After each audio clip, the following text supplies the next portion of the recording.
a little bit too loud. Hold up.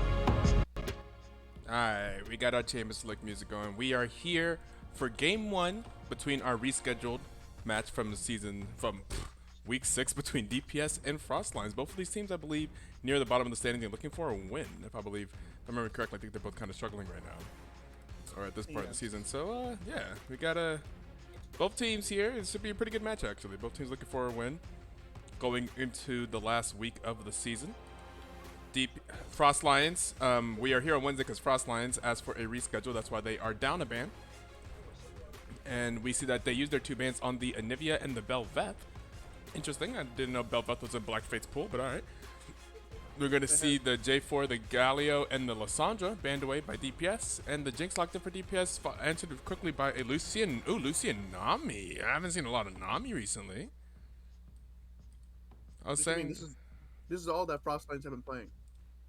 Have they been playing a bunch of Lucian Nami? Have I not been? What? Yes. What? Yes. I'm going to once again flame Frost Lions, I guess. Have you guys all the power rankings? As Etoe did mention, these teams are looking for a win. Frost Lions currently 06, trying to make it 07, I guess, with the way they're playing. DPS also trying to go 07. For the way they've been playing. Unfortunately, they will be missing a top player this time. Mr. Krabs will not be here. Oh, so Shimi Senpai's top instead, yeah. Yes. Oh, you're right. So, last week versus Mighty Throws. They did get a win versus Mighty Throws last week, Frost Lions did. And they did, in fact, play Lucian Nami every single match. Oh, Fun fact, I think Frost Lions, almost every single match, I think 5 out of 6 matches, they took in a game off of all their opponents thus far. So, yet to win. You know, very interesting to see. Oh, DPS had got to win against Cat Cowboys. Yes. Okay. They did. They still lost. Point being, both these teams very low on the leaderboards. I'm not expecting this game to be anything like KOI. This is gonna be silver gameplay, chat. Silver gameplay. that's crazy. I've seen silver gameplay. That's my elo. I don't know. No, same, bro. Same. 100%. If it takes one to know one, right? So, reason for the Belvet ban. Beef over here on DPS, I'll say. Black F8 has been on the Belvet for the last probably like 2 weeks, just spamming He loves that. doing that. It's not good, but it's there. Yeah. That's how we ended up with a lot of the interesting picks we had last season on free agent team. Was Black Fate would spam a champion for a few weeks, for like all week, and be like, "Yeah, I want to play this on stage." I'm like, "Wait, but no, wait, but we don't. Nothing works with that. We don't work with that." No. Set and Olaf banned out by DPS, banning out some top players. Frost Lions banning out. I guess you could say they're banning out some mids. Seraphine mid could be a thing, 100%. We used to be quite a common thing, actually. The Ari picked up. Blind pick Ari. I'm never upset with that. And save the last pick for Fire Shadow. Arguably Frost Lion's best player. So happy to be able to save the top lane pick for him. The counter pick. Ibis is pretty good too. Don't sleep on that, man. Pretty sure Ibis is on Ibis that is team, not right? on this team. No, who's the mid laner? Iron Thug. Iron Thug is pretty captain, good. Iron Thug, yeah. Iron Thug is pretty good too. Don't sleep on him. That's fair. I think Ibis is Cat Cowboys. Yeah. Yeah. None of these teams are notable anyway. You can get them mixed up easily. Team KOI. Well. Yeah, DPS 1-4, but yeah, DPS's one win was against Cat Cowboys. Pretty good. Vex? Yes. And, okay, haven't seen Vex. And, well, you will note, actually, and this is props to DPS, that their only win this season is with their actual full roster. Every other match they've had was with a substitute. Oh, okay. So you know, if that's any copium, there it is. that is some copium. Now, of course, Sashimi Senpai gonna be locking in one of his 3 champs that he actually plays, Volibear. Volibear's not bad. No.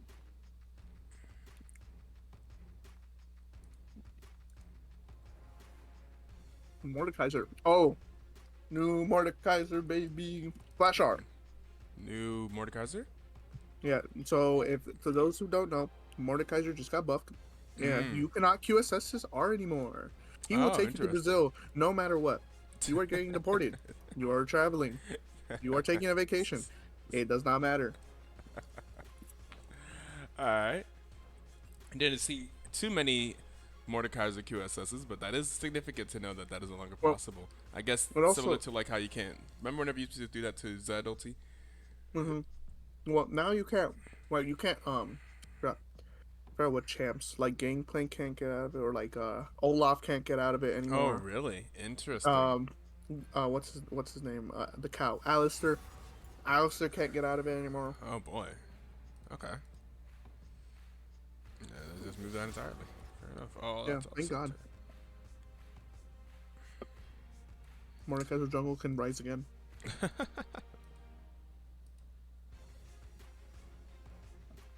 Okay. Well,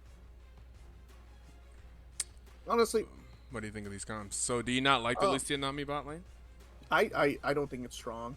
I think it's what I they're think most comfortable Lucian with. is hard to play in comp right now. I think you have I to. think. He's like one of those. To me, it's like Feast or Famine. Well, it's not that Lucian Nami is bad. It's obviously great synergy, right? I just don't think Lucian's one of the best ADCs right now. I mean, Yeah. like Jinx, like very simple You don't. what DPS is going for. DPS, they're going for peel right here. Once the Jinx gets a kill, the resets are here. They just win the team fight. You know, Mordekaiser's gonna try and probably most likely R the Jinx out of the fight or R the Volibear, one of the tanks so that they can go all in. Mhm. Um, I mean, you have a lot of engage on the side of Frostlines. Yes, I mean, Ari Charm, Mordekaiser has 7 seconds of CC for anybody on the team, such Waniar. And then you see DPS going the exact opposite with a lot of Peel, Yeah. Braum, Maokai, Volibear for some engage, but also for just for outlasting those fights. Volibear very well known for lasting a really long time in these fights, and then just playing for Jinx. This is all it's gonna be. Let's play for Jinx. Yeah. I feel like DPS has a solid comp that's hard to lose early on. Like they have some beef, they have some utility. I mean, they have Volibear, Maokai, Braum. They have ridiculous amounts of beef. Frontline for Jinx, and like what I'm saying, like for Lucian, I love Lucian as a character. Lucian is the person who I have the character who I have the most champion points on, actually, most mastery points on, and because of that, I know that that man is so early game focused, so feast or famine. Like if you're going up against Jinx, it feels like a lot of in this meta. It seems like for a lot of times most of the time, your ADC is kind of your scaling win condition. Like you typically have an ADC that scales well into the late game, and once you get to late game, they'll be just doing a ton of damage in fights. Lucian is typically not that. Lucian tends to fall off as the game gets later, and that just makes it so hard to win with him in competitive. That means you have to kind of win early game, and you're up against something that you're not likely to win early game against. So I don't know. This is rough. It's kind of sus. Definitely. Like I you mean, gotta get ahead early. yeah, 100%. And I mean, Jinx just scales way better than Lucian. Yeah, Maokai like scales better than 90% of all ADCs. yeah. Like DPS scale way better into the game, and they have a stronger comp early. So Yeah, that's I'm gonna rough. be surprised to see if they just lose bot side. Mm-hmm. I can see Shishimi Senpai's what is it, lack of experience come here, and if Mordekaiser gets fed enough, then Very, Orange very Jinx fair. out of the Yeah. fight for 7 seconds is going to create a Yeah. huge issue. That's fair. Yes. You know, there's a reason why we play the game. You could have something happen early game where it just like slides really hard. Mm-hmm. Yo, what's 100%. good, Maria? How are you enjoying our stream from the place where it is banned, where Twitch is banned? You enjoying your 2 ADP or whatever you get? It makes me so sad. Hi, Maria.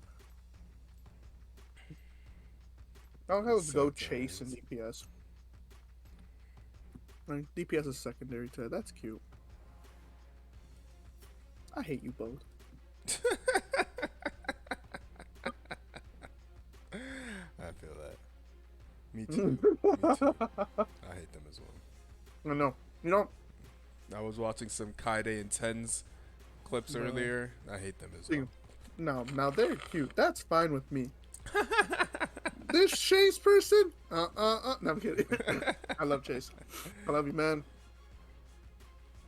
Yeah, Maria calls me a stinky Will cosplayer, so I don't know about that one. It's Uh, understandable. yeah, it's kind of sometimes you're just like I just like want to report it, and I'm just like That's fair. You know what we it is should what hit it them is. with? You know what we should do to punish them for that? We should hit them with the 1 minute ad break, and we'll be right back after these Oh yeah. word from our sponsors. Not actually sponsored, by the way.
All right. Are you paused at 5? Are you loaded in? First of all, are you even here with me? Second of all, are you aware that you're muted? Third of all, is Stevie with me? I live. I'm sorry. Welcome. Are you paused at 5? Yes. All right. Let's get it going. 5, 4, 3, 2, 1, play. Wait. JK, wait. Ah. I missed the play button. Go back to 5. I don't know why and Okay. how I missed the play button. It's like missing smite. Yeah. It just happens, man. Yeah. Are you back at 5? Let me know when you're back at 5. Yeah. Yes, sir. Okay. 5, 4, 3, 2, 1, play. 6, 7, 8, 9, 10, Yep. 11, We're good. 12. Nice. Let's get into it. Our first game of the night between DPS and Frostlines. On the way, pings are ready to the top river for Mm-hmm. DPS here on the blue side. They are grouped up. They do have the Braum. We have the standard 5-point start here from the other side. RobTech is going to see that ball of people. Oh, is that gonna be? Oh, we're not gonna be able to get that ward Yeah, there not for able to early quite level get the 2, red. but they will Yeah. be able to get the ward on red. Something that DPS have been really trying to do. Um, get their vision up. Yeah. It's also gonna allow Lucian to kind of step in the jungle a little, maybe play a little aggressive early. We were talking about how aggressive Lucian Yeah. has to be at the beginning. Yep. Mhm. Definitely keeping an eye on that bot lane. See if you're picking the Lucian Nami, what do you do with the Lucian Nami? You kind of have to have an advantage in lane. You obviously some very important spells to be looking at. Cleanse being taken by both ADCs here. Not gonna Mm. be wanting to get stunned at all. So Heal versus exhaust on the supports. Yeah, heal versus exhaust. That's gonna give I think that gives the edge to DPS a little. Yeah, I I think think the the heal could come in exhaust is a bit more of stronger, a stronger for just combat. especially against a Lucian who relies on his movement. And that Yeah, 30% reduction in speed is gonna hurt a lot. true. Um, but both junglers starting bot side, and they're gonna path top. It seems. I wouldn't be surprised if we see like an early gank, as Jinx does like to push really early. Pushes faster than Mhm. uh, most ADCs, and they're gonna be racing for level 2. But seems like they're just gonna path top. Top lane also gonna be very important here. Mordekaiser versus Volibear.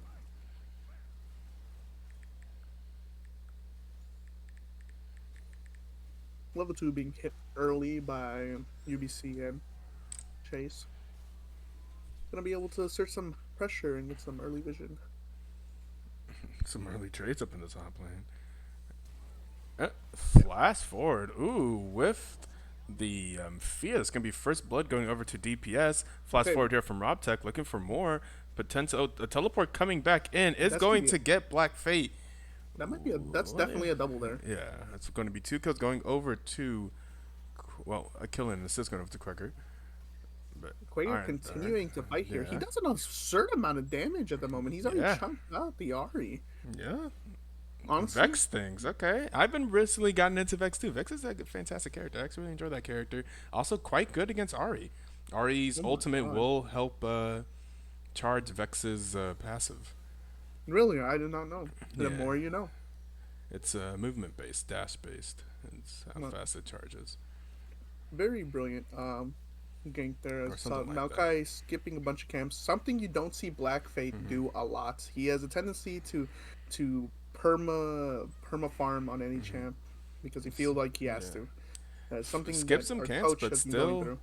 Still kind of still doing just fine on the thing that with the Sejuani being kind of forced to come over. Oh, the charm is going to land. Is going to take the tower shot. Is able to shield it. We're going to be back in the bot lane now. Lucian getting aggressive onto Charybdis is going to. They're going to be just fine. Krieger getting very low here. Is going to flash. Is going to get stunned, but it's going to be fine after the flash. So both flashes in the mid lane are down. So is the ignite from the Vex. So So that's how you lots pronounce of his name. Charybdis. Yeah. Yeah, it took me a while. Took me quite a while. All of last year, all of last season, I was pronouncing it incorrectly.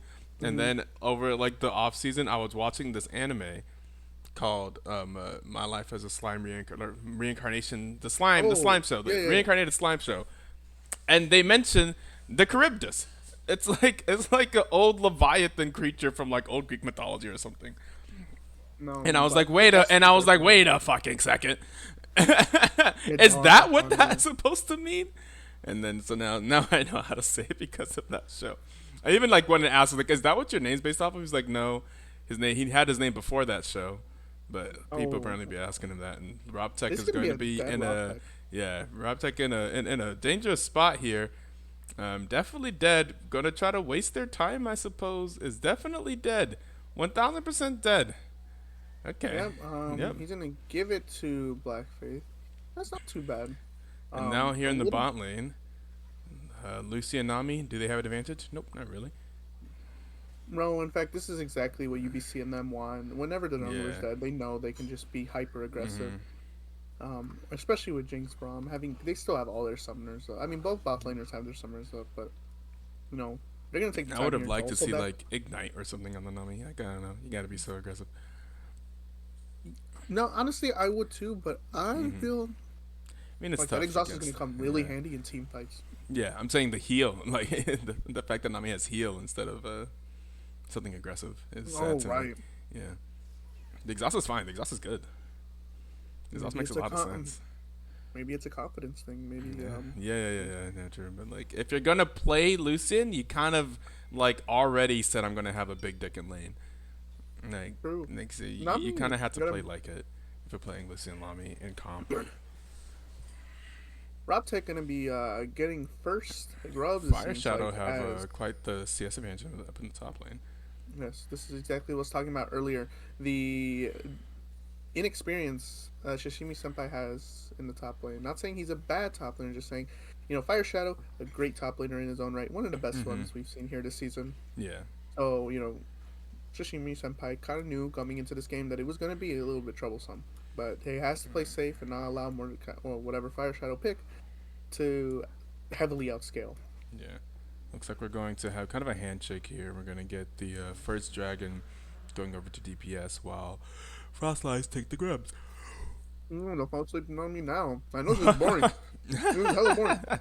Trust me, man. No. When the bottom two teams are playing a game of League of Legends, this shit It's gets not. boring. It's not a mid off. It's fine. I'm actually excited to see who wins this. I'm not bored. I just have Yeah. really on there. Tell that to the to 16 viewers that heard you yawn. No, don't let that. Diving. Ooh. The TP coming out a little bit late. He's gonna bring the Yeah, Mordekaiser late. down. Doesn't. Oh, but the ghost. He's in the death Oh, realm and here. then Jinx gets executed. Is Yeah, Braum that's even good. going to die here? Oh yeah, Braum does. should Yeah, live. Braum does No, die. no, he Braum got does pulled. die. Yeah, Un- he got yanked. Okay, good dive there from DPS. Well executed, was able to get out of there clean. Well, I mean, they lost both the bot lanes, but Jinx was executed, so the goal didn't go over, and they were able to get some kills onto, looks like Vex, or was able to get some kills there.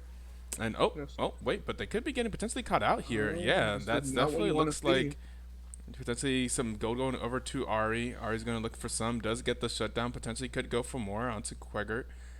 Does not No. look like he's gonna go for it, but okay, a shutdown going over.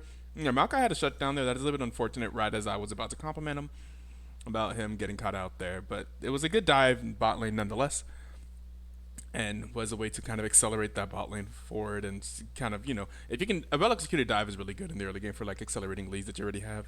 Right. hmm I mean, and this is what DPS has seemed to struggle with within the last 5 weeks. They have a lead. I'm not saying that the lead is gone, but Hmm. they start to get overconfident, right? The idea is that the risky plays come when you're behind, not when you're ahead. Yeah. And also, if we notice a lane swap coming in, Yeah, um, early lane swap, very interesting. yes, this has been happening a Interesting. lot more. If you have watched competitive like pro league, Mm-hmm. this is a thing that happens. Really? Now, Shishimi Senpai is gonna struggle here dealing with Yeah, for two. sure. So, if anything, this is the best thing Yeah, that this is Frost one way to Science get could Lucy do. in ahead. Yeah. Yeah, like what's Volley supposed to do here? Watch as his tower kind of just loses plating, I guess. Well, getting from the bot side. Charm is going to go wide there, but Fear is going to. That's going to be a lot of damage going over to onto Iron Thug. Yeah, if that Fear lands, it's gonna hurt. And yeah, this is going to kind of bully the Volibear up there in the top lane.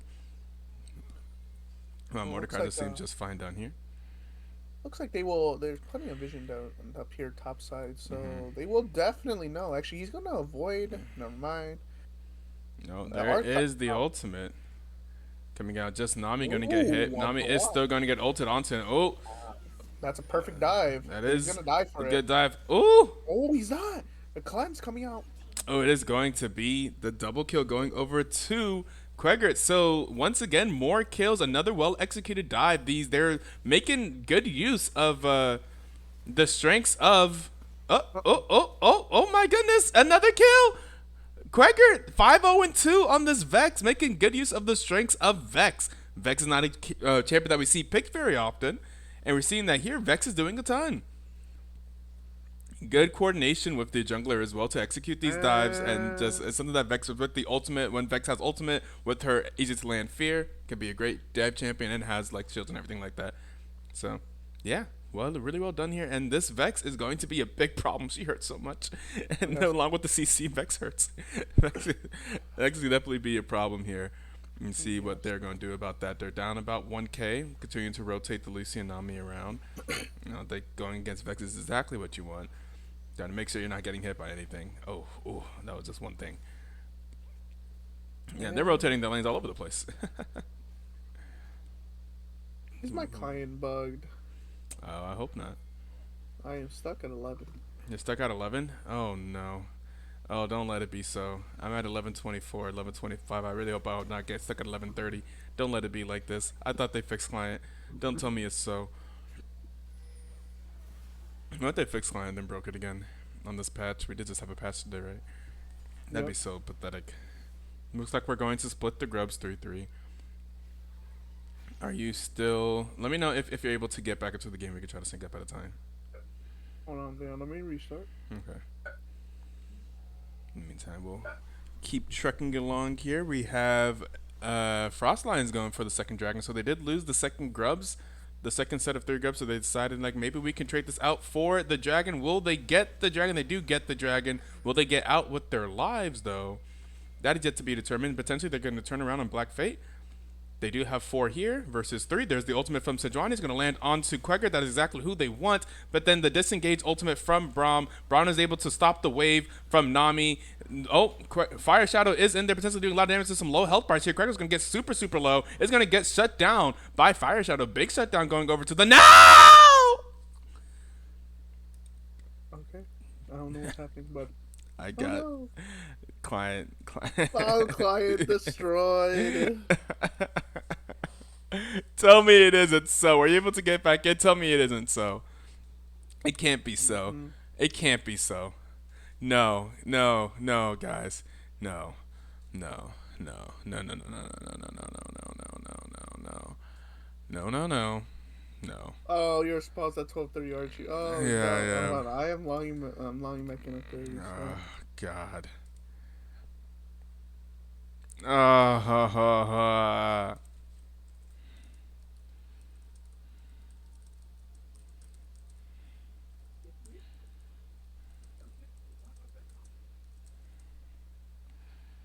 Okay. Wait. Hold on. Is it working?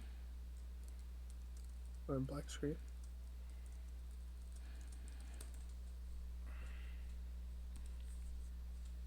Feels bad, man. Feels Oh, I'm so back very in. bad, man. Oh, I are think you I'm back back in? Are you back in? I did. Did you make it back past 12:30? 12:05.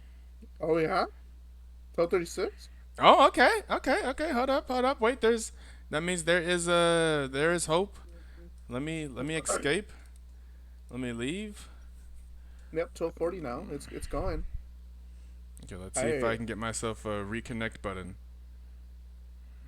Oh, I don't get a reconnect button. Is anyone in this game friended? Wait. Do you Oh, not have me added? uh, Add me. The milkman. even if I did, sometimes that Oh, doesn't it even paused at work. 13. Oh, god damn it. God damn it.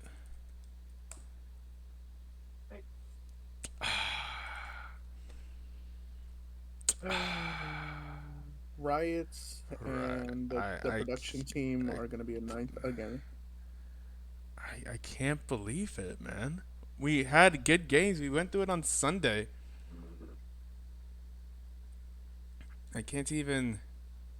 Yeah, I don't even have a way to get back into the game. I don't have anyone in that game added. That is so sad. I thought I had at least Back. UBC connected. Hmm. Yeah, no, I don't have anyone in that game added. Wow. Let's see. I'm back in. It's loading. Let's see how far it goes. Did you get my request? I hope I typed the milkman hashtag anyone. Oh, it's NA 000, I think. Nah. Well, I'll see if you're in recents.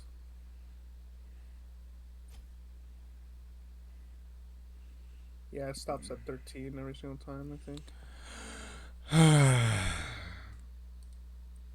We can see if yours does. Here.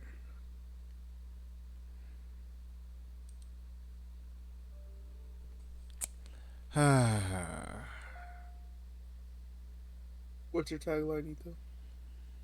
Oh, it's NA1.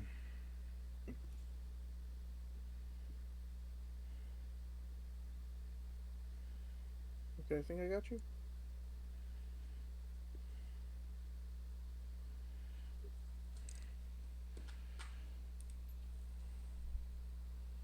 Did you? Etoe NA1? Ito boy. Who's that guy? Etoe BOI? Yeah. Okay, there you go. There we go.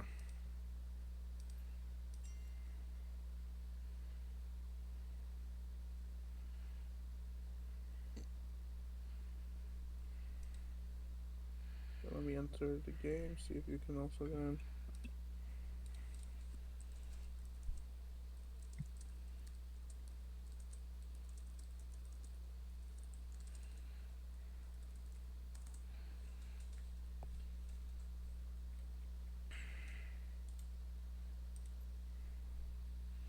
I'm able to spectate off of you. Okay.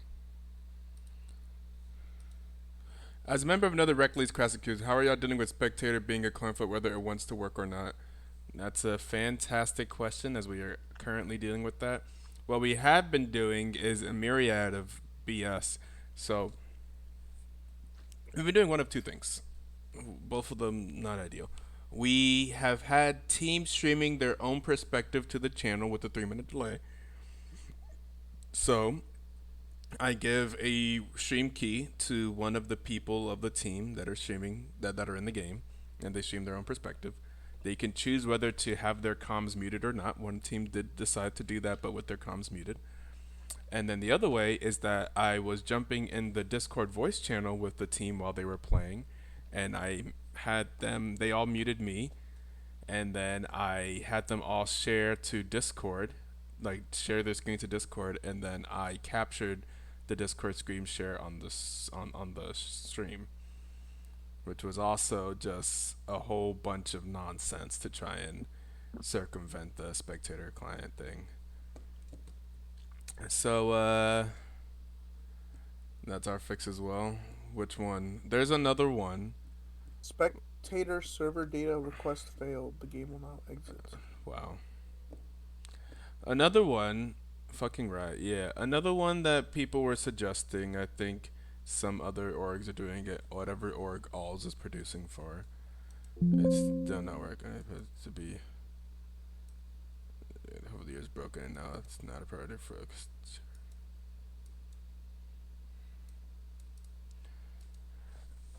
Spectator data request failed. The game will now exit. Yep. Something that Spaghetti over the years broke it. It's still not working. I wouldn't expect it to ever be fully fixed. Is what Ivar says. Something that Spaghetti got over the years broken, and it's not a priority fix because TR Spectate is still working, which is what they use for Tier 1 and Tier 2. Well, that's tragic.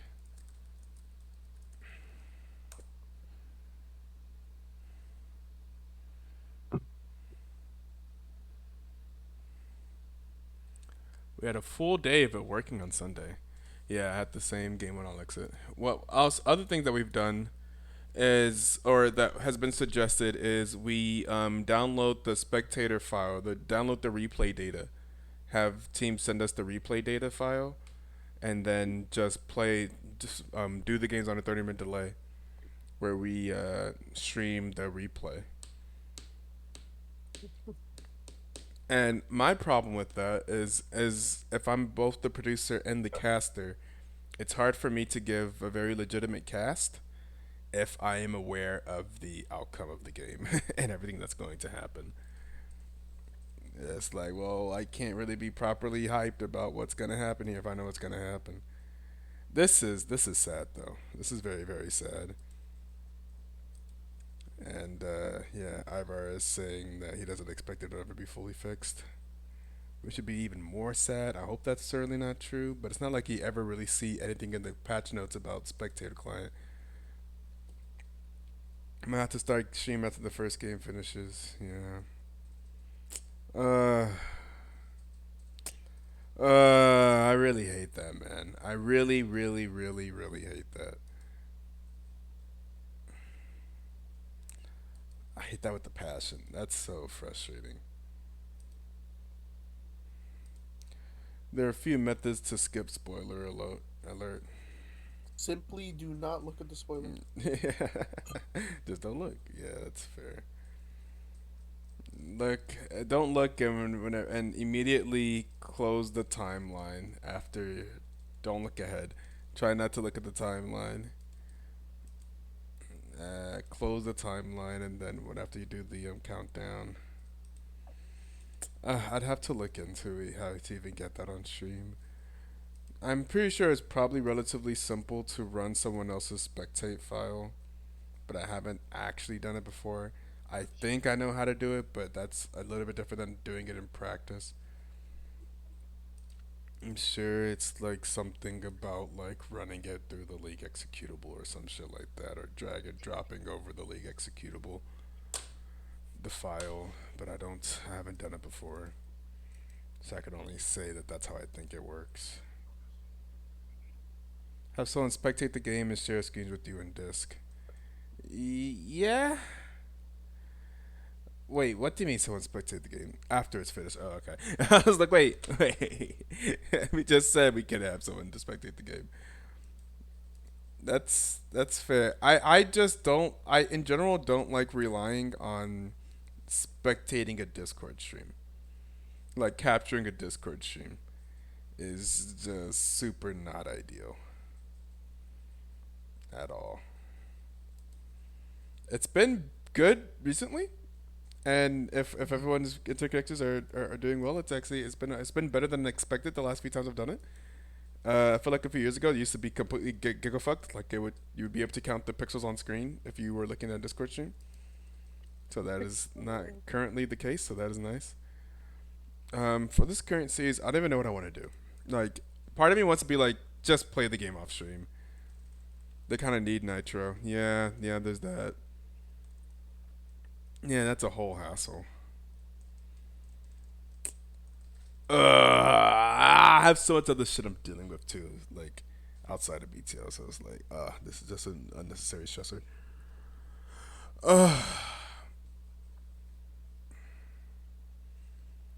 And the coordination of like watching in Discord stream is a few extra steps that also I'm not super fond of.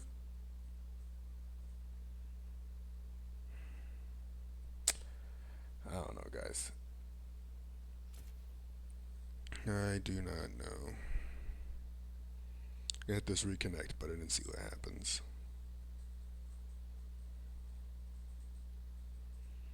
Riot Y. Riot Y. Can we make a petition for them to fix it? Can we make enough of a fuss? The amateur community, is there enough of us? Probably not. It's like the coolest part of League of Legends. I feel like is amateur. Like being able to play in a competitive environment is like the best way to enjoy League of Legends. So I mean, I don't know. That fucking sucks, man.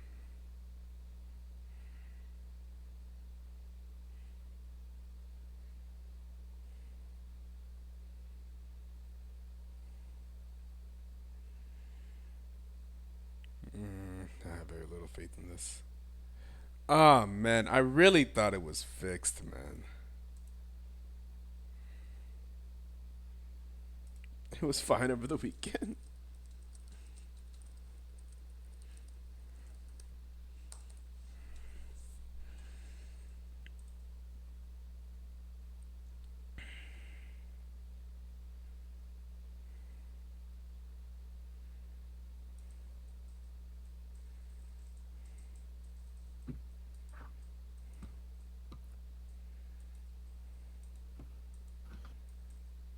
Ay, ay, ay. Yeah, it's not gonna work. I'm in loading screen, just constantly circling. There it is. Server data request failed. The game will now exit. That's so sad, man. Time for everyone to watch me play Guilty Gear Strive. It's over. This game wasn't important anyway. They're gonna stay the same. The placements stay the same unless Frost Alliance wins. Okay, Which so I mean, a based on that frostlight. last based Frostlight on is that right. last based on that last team fight that we saw before we went away, Mm-hmm. that Mordekaiser got the Jinx shut down. We're talking about how a problem Mordekaiser can become. Mm-hmm. Mm-hmm. True. So, and we know DPS's propensity to lose early game,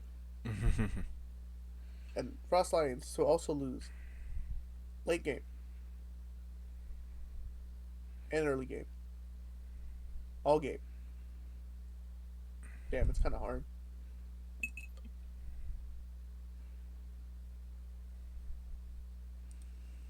Holy shit! I was like, what if I try to spectate a friend that's in a normal game, and it is Oh, not. you guys It, want live update on power rankings? it is Okay, you know it that's does not this is a work. perfect time to do it. Um, so yeah, I'm kind of under the weather, kind of sick, but I mean I sound fine. Um, all right. So obviously this is the last game of the season, and No, I no, mean no, it's season, not. this is the last game of the week. Yeah. So once Frost Science and DPS are finished, then they'll be adjusted in the power rankings. But thus far, um, first place is KOI, hands down best team in the league at the moment. What the fuck am I looking at right now on my screen? What do you mean? Oh, they finished. Wait, Oh, they what? finished. Wait, I got live reaction chat of last game, and it looks like Oh shit! DPS has lost Oh game shit! one. Oh shit! This is worst case scenario for DPS as they are Yo, honestly, my client is so gigafucked right now that I told you I this was gonna happen. I am spectating. I tried to spectate a friend's game. I am about to. I am in a loading screen to spectate a TFT match. Think about that. Think about what I'm saying right now. You can spectate TFT at Curtis. You cannot. I thought you could. I thought you couldn't spectate ARAM. You cannot. You can spectate Aaron. You cannot spectate TFT. Nah, I've never been able to spectate ARAM. You can spectate Aaron. I'm pretty sure. Nah, I I've never. can't. Every single time I try, I can't do it. Man, fuck right. Anyway, as you can see on screen here, the Mordekaiser ended up becoming the problem that I told you guys about. Stevie is still the king of prediction. Um, the Frost Lions are in the up and up. I'll be honest, as much as I shit on Frost Lions in the power rankings, they are not a bad team whatsoever. Rob Tech is something to be desired Man, of a this little bit. Mordekaiser I really mean, went no, 13-0-6. yeah. Keep in mind, he came out of lane with, I believe, one kill. He came out of lane with one kill, and by the time that they finished, so we got kicked out of game at 13:30. In the span of Yeah. 17 minutes, that man picked up 12 more kills, absolutely giga stomped everyone.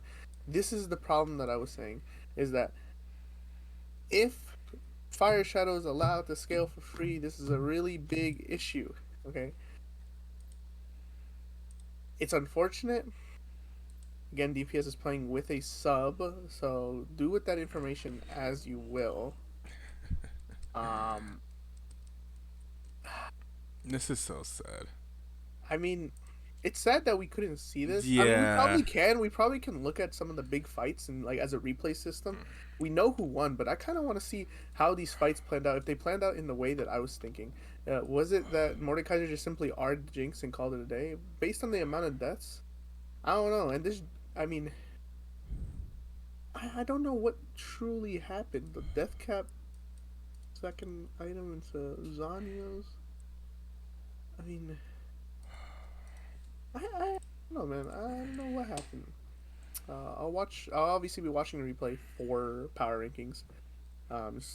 Obviously, if Frost Lions win this whole thing, Fire Shadow is getting glazed. For game one. But to Ivis's question, the first place is obviously going to KY. Second place is most likely at the moment. I'm split between Cat Cowboys and Mighty Throws. See, here's the problem, right?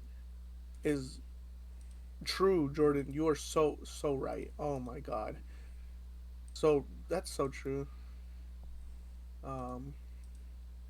So here's the issue with power rankings right now, right? Is that the difference between KOI and the rest of the 7 teams is too large that it's basically like another power rankings, right? It's a power rankings within a power rankings. It's like first place KOI, and then now I have to make a power rankings for everyone else, and you guys are all close together that it's kind of hard to like be like, oh yeah, Mighty Throws is second because they're so much better than everyone else. No, I mean no, everybody. Like even the standings, everybody's kind of in the middle between like Spectre's falling off for some reason. Um, like Cat Cowboys is now coming back up. Mighty Throws is just, Mighty Throws, right? They're neither here nor there. And DPS is like trying to do their gauntlet run that they made 2 years ago or 1 year ago when um you know washed, right? And then like LSD, they might be on LSD with the way they're playing. uh, and then you got Frost Lions, who right now is winning. So roughly that's gonna be the order. I think that's what I'm thinking. Um, yeah. Nah, as we set up for, I mean, we're trying to set up for game two. I Yeah, think I is don't that even know what I'm going to do. Yeah, yeah. I mean, I'm sending them their links, so at the very least, we get their band links and stuff. And I don't know what I want to do. Uh, okay. One thing I did note a lot is that like person that like gets the only person that really is very consistent on the side of Frost Alliance for anyone that has insight. Anyone that wants insight is Gremlin. For some apparent reason, that man okay. I believe he's an Emerald player with almost 10 CS like per minute every game, like almost. Even when they're Giga Stomp, like it's crazy. Now, granted, he takes a lot from his jungler, but his jungler wasn't really doing anything anyway. So like, you know, right? You got to scale somehow, right? Plus, Rob Tech, I shit on him a lot, but he does play low econ junglers. Low econ junglers are really good this patch because you know more resources for the rest of the team, for the actual carries. That being said, what came into fruition? If anyone's ever seen, oh right, I'm gonna include a chart for DPS this time. It's a Belvet win rate chart across the time of a game, and like it spikes like really early game if she gets fed, and then slowly she tends to drop off, spikes a little bit at like 30 minutes, and then drops off again. And I'm like, that's DPS right there. They're really good early game, and then somehow at 20 minutes we just like throw our lead, and then we're back at it again. Then we throw it again and do with that information as you will. oh, said spectate death was global. Seems like Riot just made the new bug a new kind of gigaboomed. Oh, it's everywhere. Oh,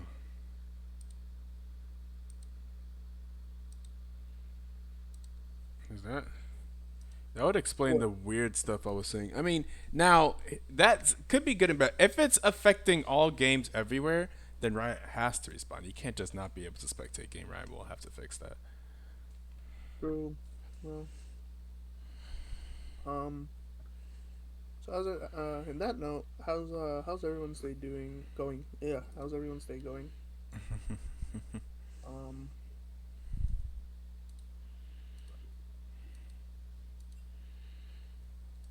Okay.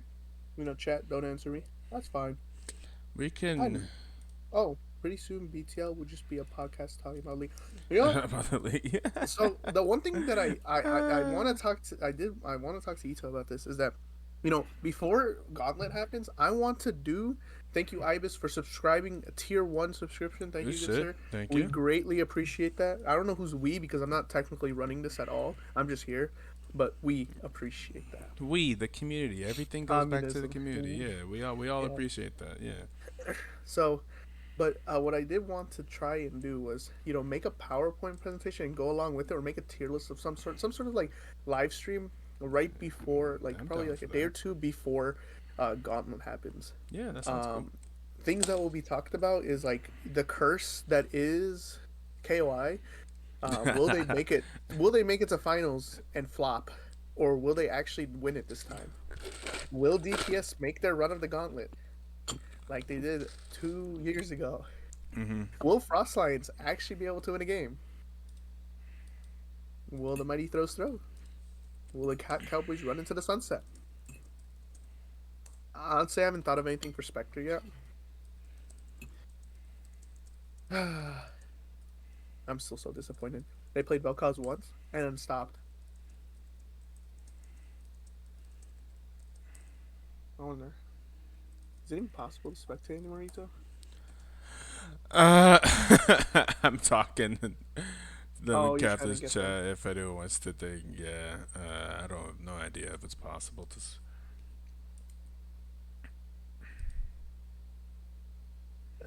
Let's see. Let's see if I can spectate someone's random game. Spectate game. It is definitely messed up because whenever I hit to spectate someone's game, I'm gonna it, try it too. it, it brings me into a champion select screen where I see myself 5 times on the left side of the screen. Well, It is definitely not correct.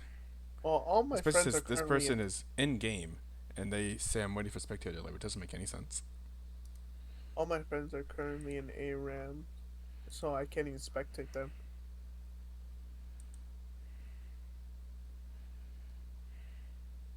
We're afraid to do it, lol. But also am sad. Afraid to do what? You don't have to share comms. To Yeah, you share you don't you don't. comms if you don't want. I'm afraid. I can mute you all. It's like when there's a similar no flame, no flame. I mean this with the utmost respect. I mean respect. Yeah, sure. Um, Tom's getting leaked. Unless I can see it. If you get Giga tilted, I know somebody like that.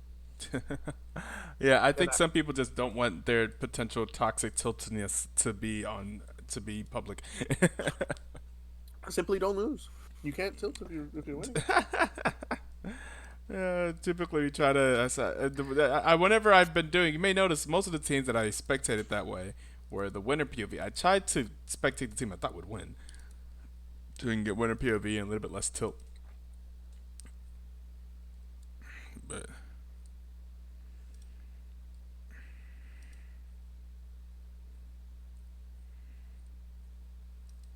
Others fight. yeah, no, this is not. I don't even know what this is about to do whenever this hits 0, because like that person was already in game. What happens now? I can go into Okay. DPS and ask if they can.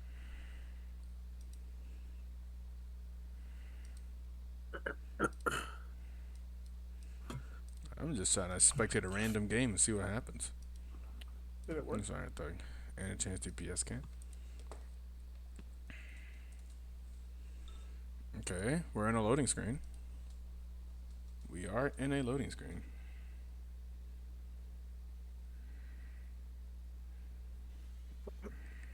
Oh my goodness, I am in a game.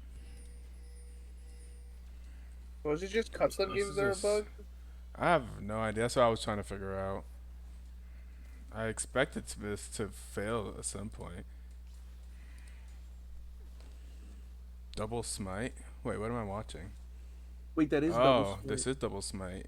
Okay, I don't know if okay, this is a wait. ranked game or not. No, I no. just I randomly spectated a random Okay, friend. so one thing that I did see, okay, so if anybody knows who Professor, I forgot what the YouTuber is. Hold on. This is my friend.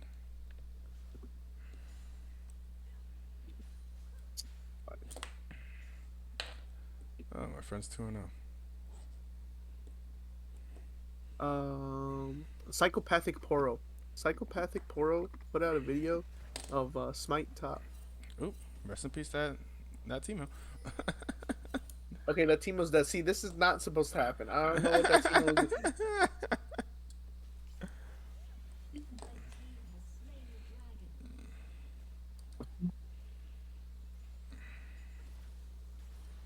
First of all, I don't even think you take Smite into this one. You're only supposed to take Smite if you're like already gonna lose the lane. So I mean, I get does Timo What's lose to Malphite? it doesn't seem like Timo should lose to Malphite. Doesn't seem like that's the Timo the lane that Malphite dominates. Okay, we have a Kha'Zix up here though. This Kha'Zix got very low very quickly.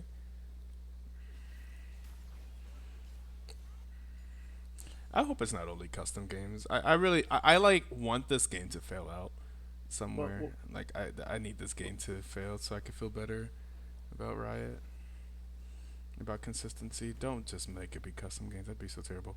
Nope, we didn't stop at 9. I thought we'd stop at 9.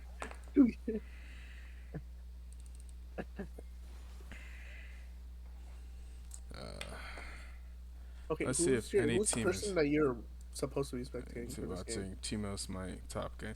It's C Christian 6. See, What does Christian's a Prod? Where dark are? What player. does Prod need? Get this Someone to watch. Something to watch, I guess.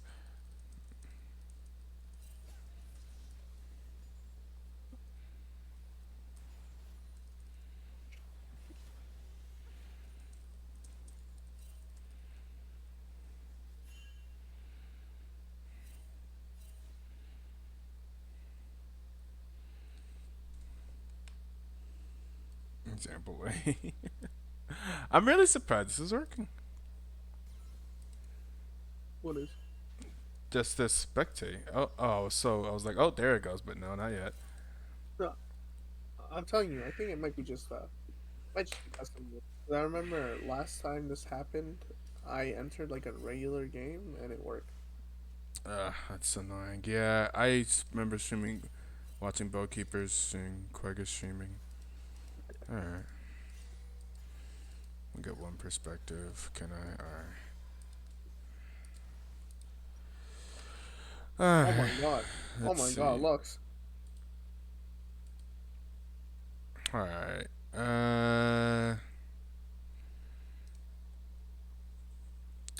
Do.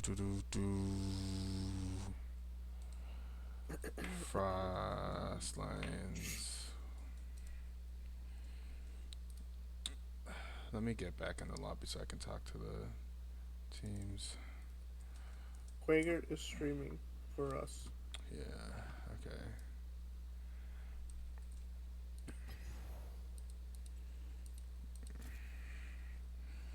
I'll just mute all of them ahead of time. Same.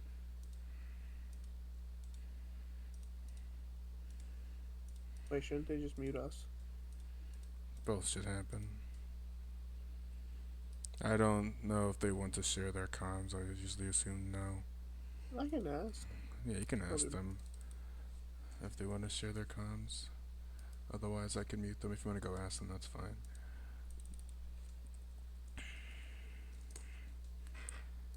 I'll get ready for this part of the stream, though. This part of the stream goes just fine. Oh, wait. One of these teams did. They said no. They said no to what? No to comms. Okay, so they want their comms muted. Yes. Alright, I figured. Wait, why am I Confucius?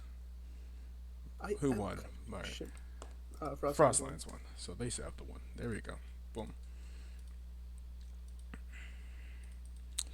Alright. Alright, yeah. I have some champ select music ready. I'm just so bummed out.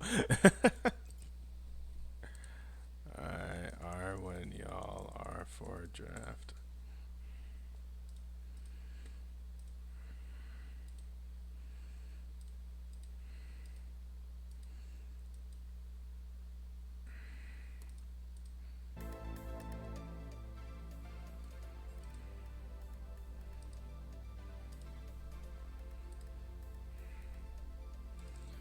Alright, so does DPS ban out Mordekaiser?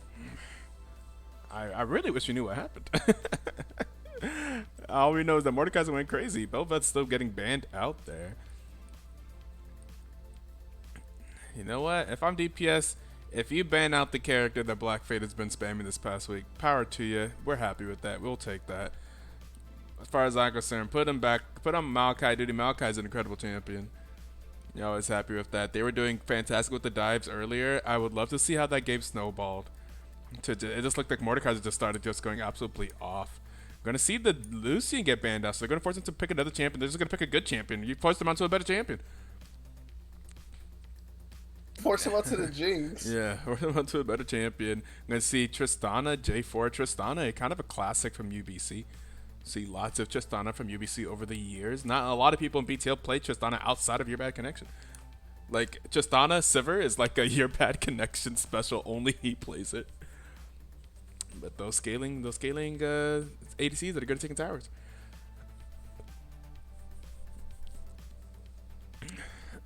I'm gonna see very solid Jasana J4 and Jinx Melio, a solid bot lane from Frost Lions. Yeah, they're scaling over there now. Can Frost Lions just close it out with the 2-0? That would be something. Frost Lions getting their first win of the season. Gremlin. Yes, yes. I finally get to play it. What is it that Gremlin gets to play? Oh, baby. It is Skarner.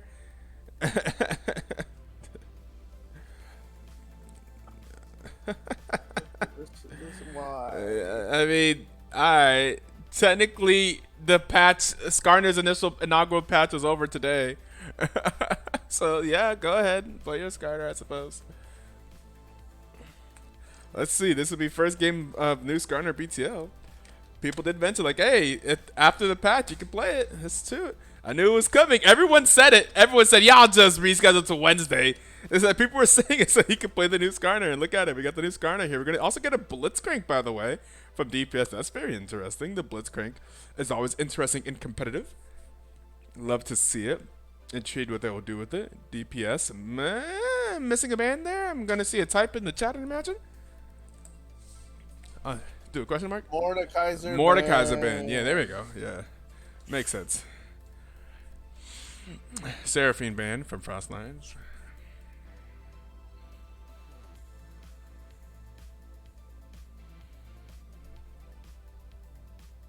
You're next.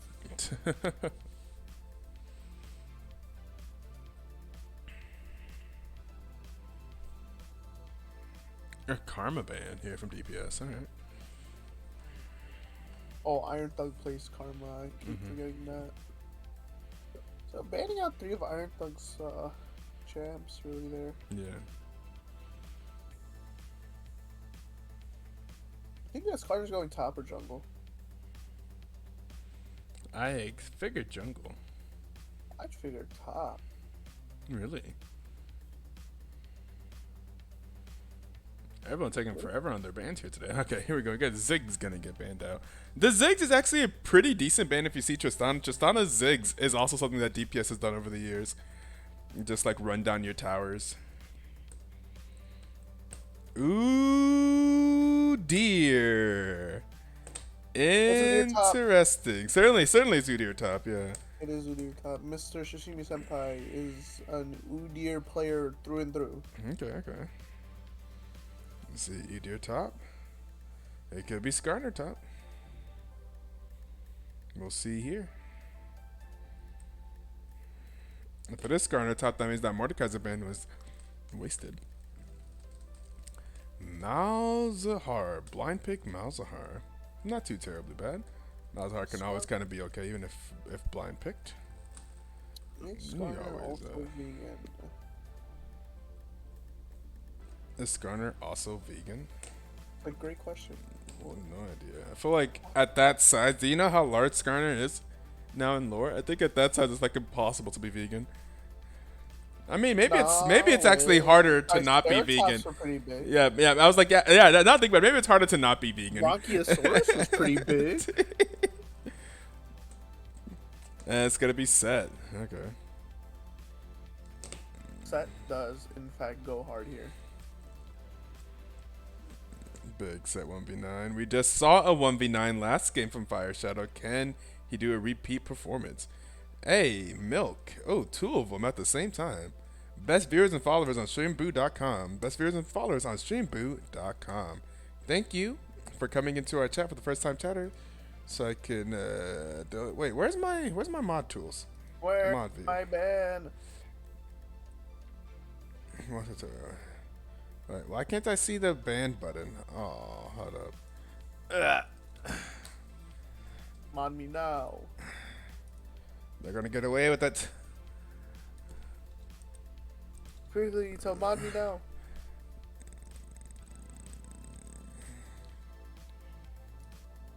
Now I'm really confused as to why I can't see my show mod icons.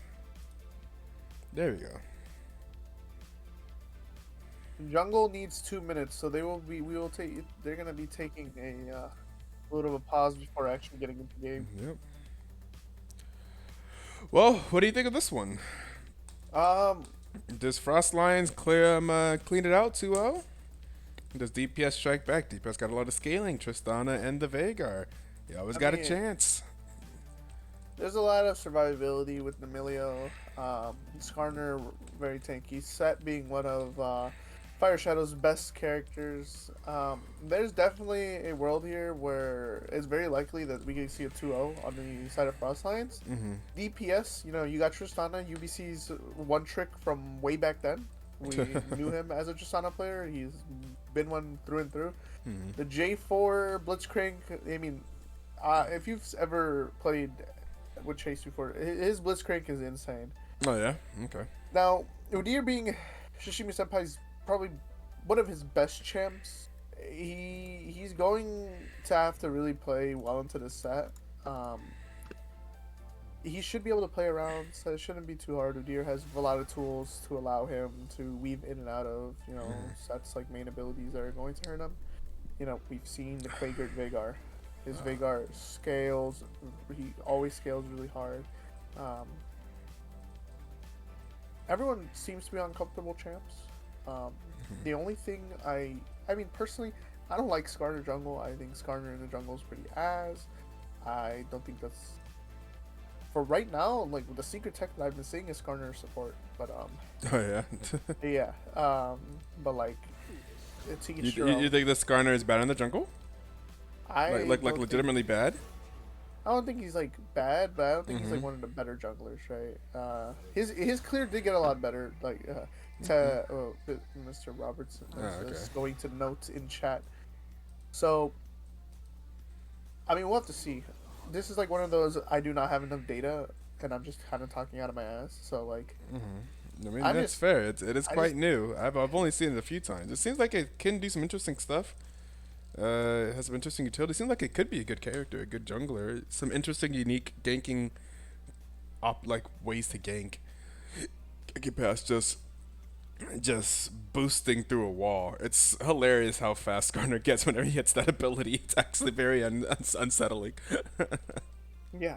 I mean, is definitely. I mean, I'm kind of It's like a little weird. curious to awkward. see what we Udyr's are gonna going go. to be. What? Hello?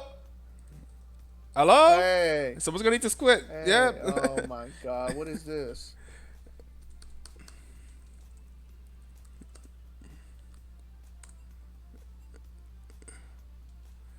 I think client is trash.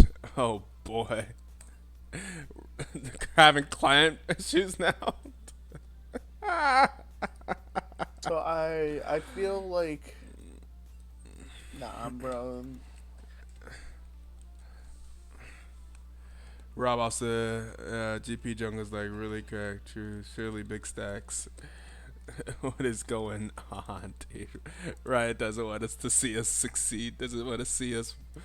Doesn't want to see it work, man. See, this is the Riot's way of introducing League 2, predecessor to League 1. It's gonna cost Like $60. Overwatch. Yes, but instead of it being free, this time it's gonna cost $60. Oh, okay, yeah. That's interesting. That's an angle.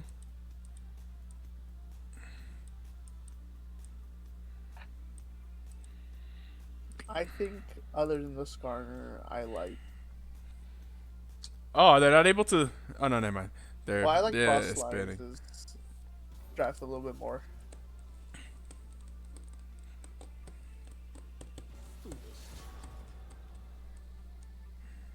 Me too. We should put a vote in the make a vote in the stream. I want to see what the numbers look like. What are people betting? Did I ever finish the last one? I didn't finish the last one. Last one was Frost Lions. Now we do that again.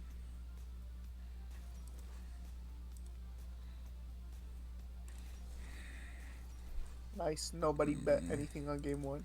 Yep.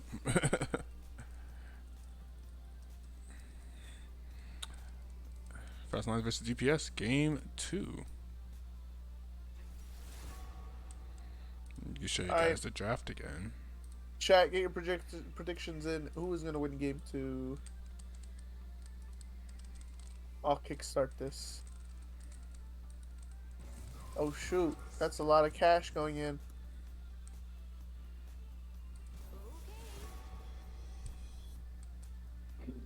Ah, swear to God, Frost Lines, they'll let me down. Seems like Have they nobody has won faith in game? DPS. Whenever they win a game, do they? It's usually game 1 or game 2 that they win. Whether they lose. It's so they've always lost. They either lose game 1, win game 2.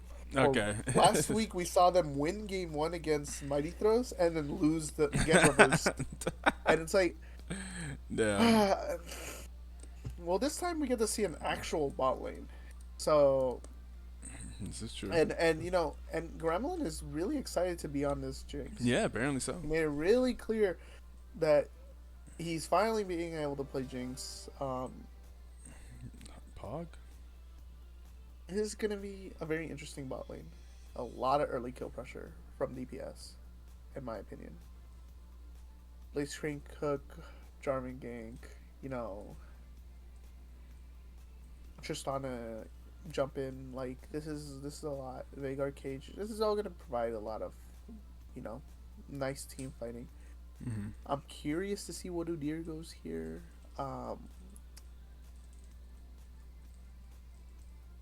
I have a feeling that I know what's gonna happen topside. Sashimi's gonna build too much armor, and he's not gonna be able to do any damage in these fights. And he's just gonna kite, and it's like I believe in the gates. But the thing is, Maybe Udyr just runs over a set. Who knows? This is exactly where champion experience comes in. Like, I'm telling you, if he can play around sets cooldowns and sets range, he should be fine, right? He should be able to outtrade. Because he'll avoid whatever his E is, and then he'll avoid W, right? I mean, set can trade with, Q, which is going to hurt a lot when you think about it. But oh, wait. It may be time for us. We may need to go into the DPS voice channel here. Right. Alright, because this is the only way we can do it. Okay. I have to pop this out quickly. This is so complicated. I hate this. Wait, how do they mute me? I muted all of them already. Yeah, I muted them too, but what about muting me? They just right click on your mute, Joe. We have a pause at the beginning of the game that kind of helps me get this working though. Hold up. Is it this one? Yes. Alright. We are ready to view this game. Let me turn off the music. We have you guys muted, and then you guys have us muted, because if not, you guys will hear us spill in. Yeah, you wouldn't want to hear the casting. I have all of them muted.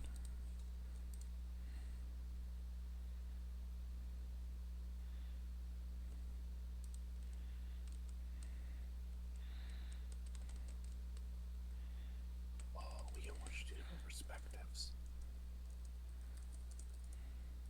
Nice. I got the KOS POV. Oh, fuck. I didn't think of everything. Early invade coming here. It's gonna be really interesting. We have, I mean, it is a blitzcrank. You got to go for that, right? Yeah. Yes, you do. to. Early game, I definitely think they were ready. They were ready. Oh, ready to rumble. That makes a lot of sense. If you're up against a blitzcrank, you probably should expect that. But they were able to do a lot of damage back to it, though. Didn't exactly go in the favor of the team that was stacked. They were ready for it. No one died. This kind of did a lot of damage. Nothing too crazy happened there. The thing is that this is gonna cause, the timers are gonna be a little off. Tristana's gonna get to lane late. Black Faith always loves getting a leash. That's his favorite thing in the entire world. He's not gonna be able to get one here. They will know where the Skarner starts. Udyr's gonna make it to lane late.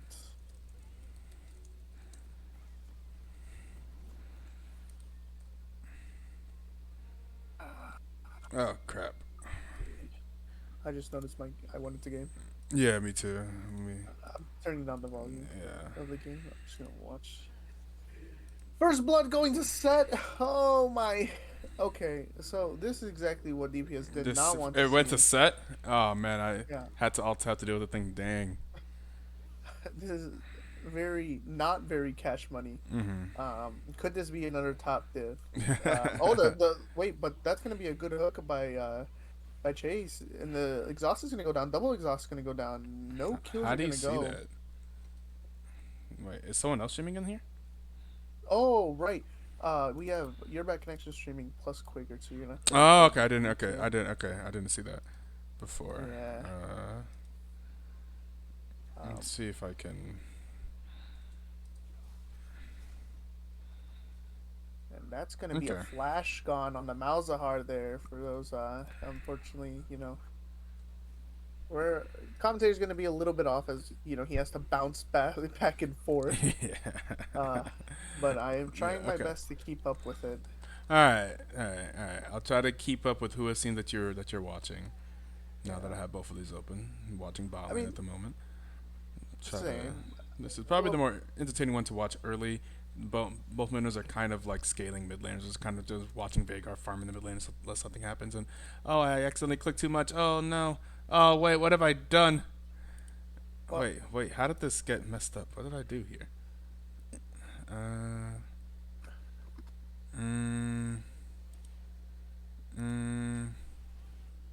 It's what did I do? What are you talking Just about? one of them, huh? I made it larger. I did not mean to do that. I don't know. Everything looks fine to me on stream. It's, I see what you mean. not. You zoomed in. Yeah, I don't know how to zoom out. Scroll wheel out. Nope. It don't matter. We get to see Veigar up close farming. We get to see the moment where he misses cannon. I literally don't know what just happened. There we go. Okay. Oh, a hook coming in from the bot side. That's gonna be. Oh, heal's gonna come out. Oh, actually a kill. Switch over just in time to see that just on a rocket jump land the kill onto Jinx.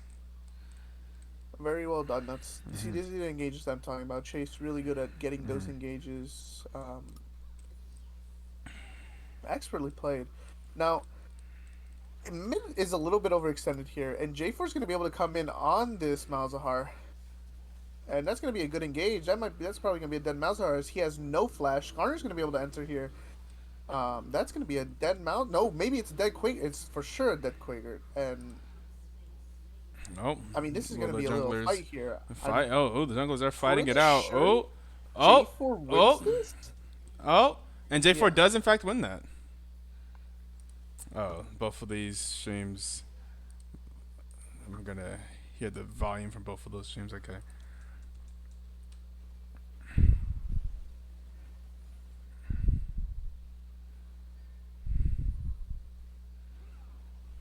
Am I still in game as well? Yeah, I am. I feel like I'm losing FPS. Maybe I shouldn't be in game. I'm just gonna give up on this. Bad hamster, bad. And just be here. So far, everything looking good for DPS here. Honestly, if I were Blackfaith, I would start playing for bot side. Bot side incredibly important here. I don't want the Jinx to get any kills. I don't want the Jinx to be able to play this game. Especially with the lane now pushing in, this is kind of a perfect time. As from what I know, do a game. Jinx should not have any summon. That's what we. Yeah, it's interesting whenever we have as much information as the team that we're watching. Oh, what an engage. And that's going to be... And Skarner's going to show up. That's going to be exhaust going down. That's going to be a dead Jinx. And Tristana's going to be able to E out there. And I think Skarner's also going to die here. That's going to be a double kill. Skarner's going to go... It's going to be more. It's more. Triple. I think one of those kills going over to not Tristana, maybe. Unfortunately. Meanwhile, in the top lane, an ally has been slaying another kill going over to Set. So Set is powerful up in the top lane. But Oh, actually, what a it trade! does die. There's a trade up in the top lane. Okay, and that's going to lead to the dragon for DPS. Yes. Unfortunately, that trade not going to be the best thing that Udyr wants. Udyr's still going to end up missing a lot of that XP. Um, yeah, of course, Seth doesn't want to die there, but it is what it is. It's better that he dies there than, dying with a wave under Seth's turret. First drag, like you said, Mm-hmm. going into DPS. DPS in a lot better shape. Well, actually, no, honestly, they were in the same shape as they were for game one. I'm expecting a throw. No offense.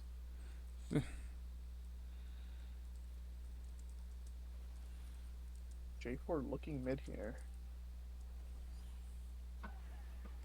You know what I haven't seen in a while? The enemy jungler. Where is RobTech? As 3 will join the mid lane here. That's going to be a dead Malzahar again. Grubs going over to Frostlines, but a lot of other things going over here to DPS.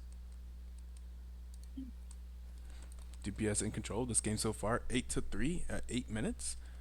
The bot lane, the Blitzcrank making a lot of plays. The only potential problem they have is the set top lane. Kind of similar to last game though. Very much so. Yes,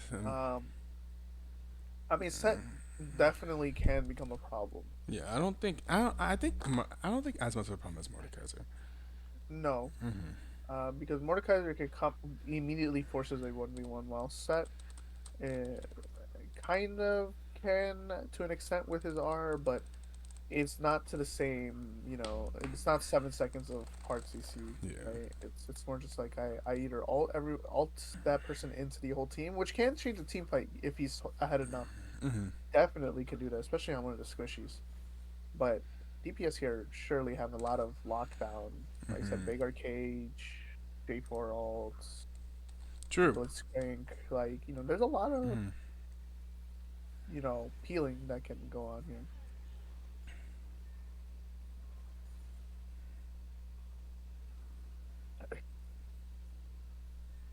Like I said, being pretty ahead here, and we're looking for a lane gank, it seems like.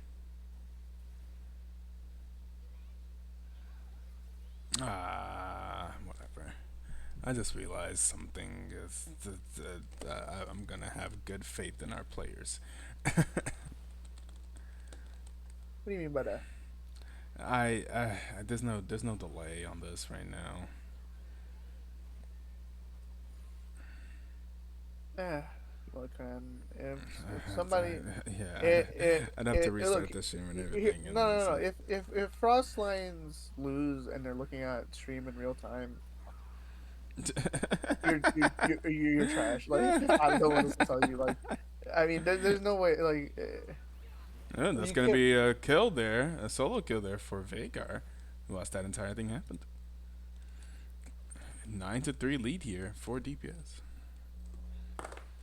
I like what Blackface doing here. He's Mm-hmm. sticking around bot lane. He knows, like, this is the This is win con here. this is what they're trying to do.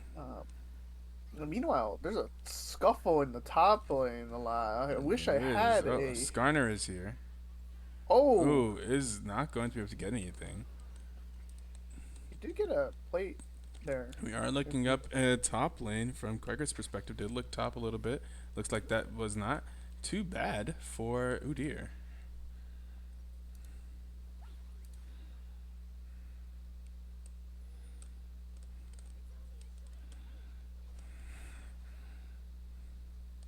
There's a Q. Oh, just gonna miss.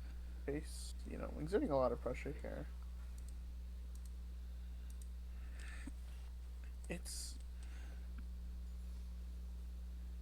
it's difficult to say here. I mean,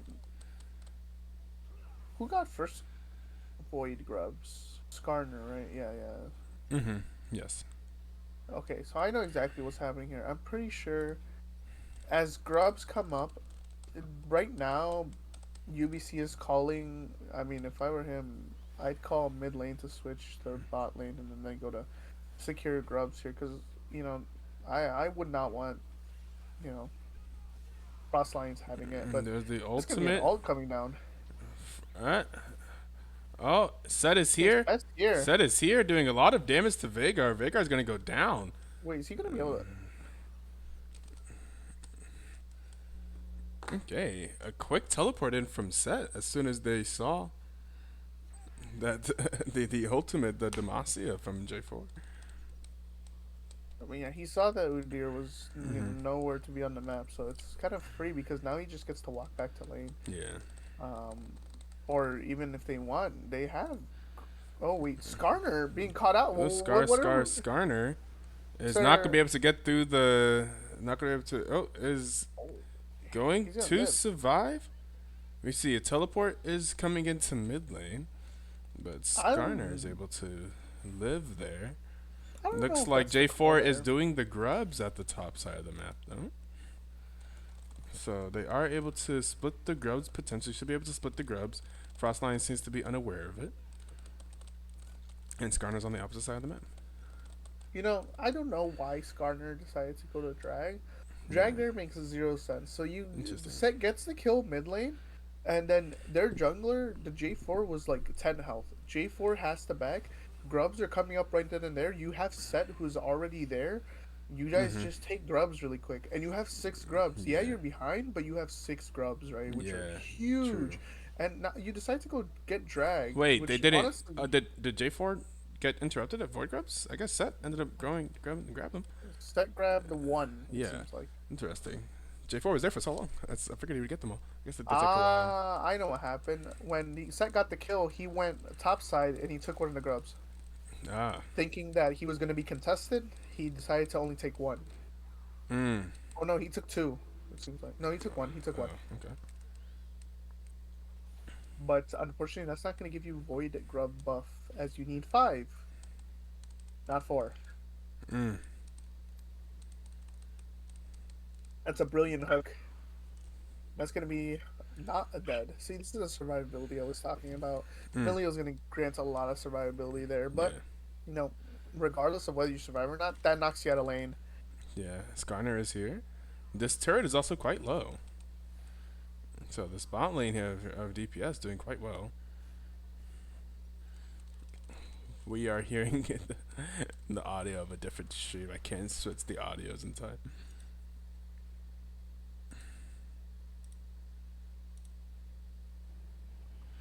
Ooh, okay. Got away with it. Very close. Yeah, I think this tower's going to go down here. Yeah, I seen that's the intent. The tower's going to go down. First turret is going to go to the bot lane. Lots of money there for your bad connection. Sitting on about 2K. And the top lane, Set is up a 60 CS. Set has a lot of CS right now. Actually, Set has a ridiculous amount of CS. 151? Yeah, Set has a ridiculous. that man has a ridiculous amount of CS. I'm not even sure what's going on. Actually, a problem. I'm not even sure what's going on. Actually, I mean, Veigar has a good amount of CS as well. It's a lot of CS in these things. Have a good amount of CS. Like, you're farming with Q on Veigar. Like, this should be a melee matchup. I should not. I don't know. And he also TP'd to a different lane. You're right. You're right. I have no idea how he has that much CS. I'm telling you, this is what might be the downfall. It's not I wouldn't even call it a top diff. I'm just calling it inexperience. Because Shishimi is a good top laner. He is. I've seen it. But, like, it's just if top lane is such a role that's so like it can flip flop one sided so quickly. Like, you might be too scared to give your opponent a lead. I'm gonna see Udyr gets swapped down to bot lane. The bot lane is up to the top. They were able to get the Rift Herald. We do not see Set on the map currently. Oh, never mind. Right as I say that, we see Set gets pinged in the blue side jungle. Blue side blue buff jungle. Looking mid here again. They're gonna try and take on this mid turret as another tower could potentially bite the dust here. Malzahar's gonna have to be forced to back up. They're gonna get the charge. That's gonna be another tower going down. They were able to get the tower in bot lane in response. Frostlines and ooh, the hook is going to land on Malzahar. Malzahar is going to be very dead as well. That's looking like it's going to be a second tower here for DPS as they get both the mid lane towers. It's going to be absolutely massive. And that's going to be a large amount of gold and a big lead. 2 towers. Here comes the teleport coming in. It's going to get. It's going to take a lot of damage. Set is. This might be an overextension. Oh! No, not. And there's another kill going over to your bad connection. Jinx. The Jinx rocket is able to get your bad connection. Oh, not gonna kill. Well, That not your also bad might connection. It was able be- to get quicker. Oh, they're gonna give over about 1 kill here. I imagine everyone else to get out of here safely. Maybe it depends. And if we get the Jigsaw, oh my God! Look at Skarner, very fast. Ooh, look at Blitzcrank. Good pull on Skarner to protect their ADC. Okay, so they have 2 dragons. They have a lot of towers, so they may be getting up mid lane tower, but not if your bad connection can say something about it. They are going for it. Actually, they're able to clear the wave quite well, and they will not be able to get the outside mid tower. So that's just multiple towers there for DPS. And it just under that is 4-0-2.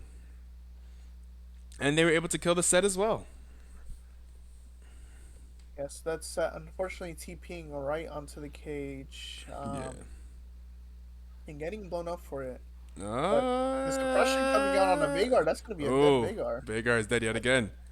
And Jinx is now picking up kills left and right, which can create a bit of an issue. Yeah, the picks are what Frost Lions would like to do. The picks are definitely do not like that if you're a DPS. There is a dragon spawning in under a minute. Oh. Oh, Oh my God, what is they're Set doing? set going Set. doing the most. Is able to make them back up at least. Is able to so the team's able to get the tower. Set does survive that. Coming from the back there, the dragon is spawning still in under a minute. They're able to get potentially another catch here for and that's another catch and another kill. Enemy rampage for the Jinx.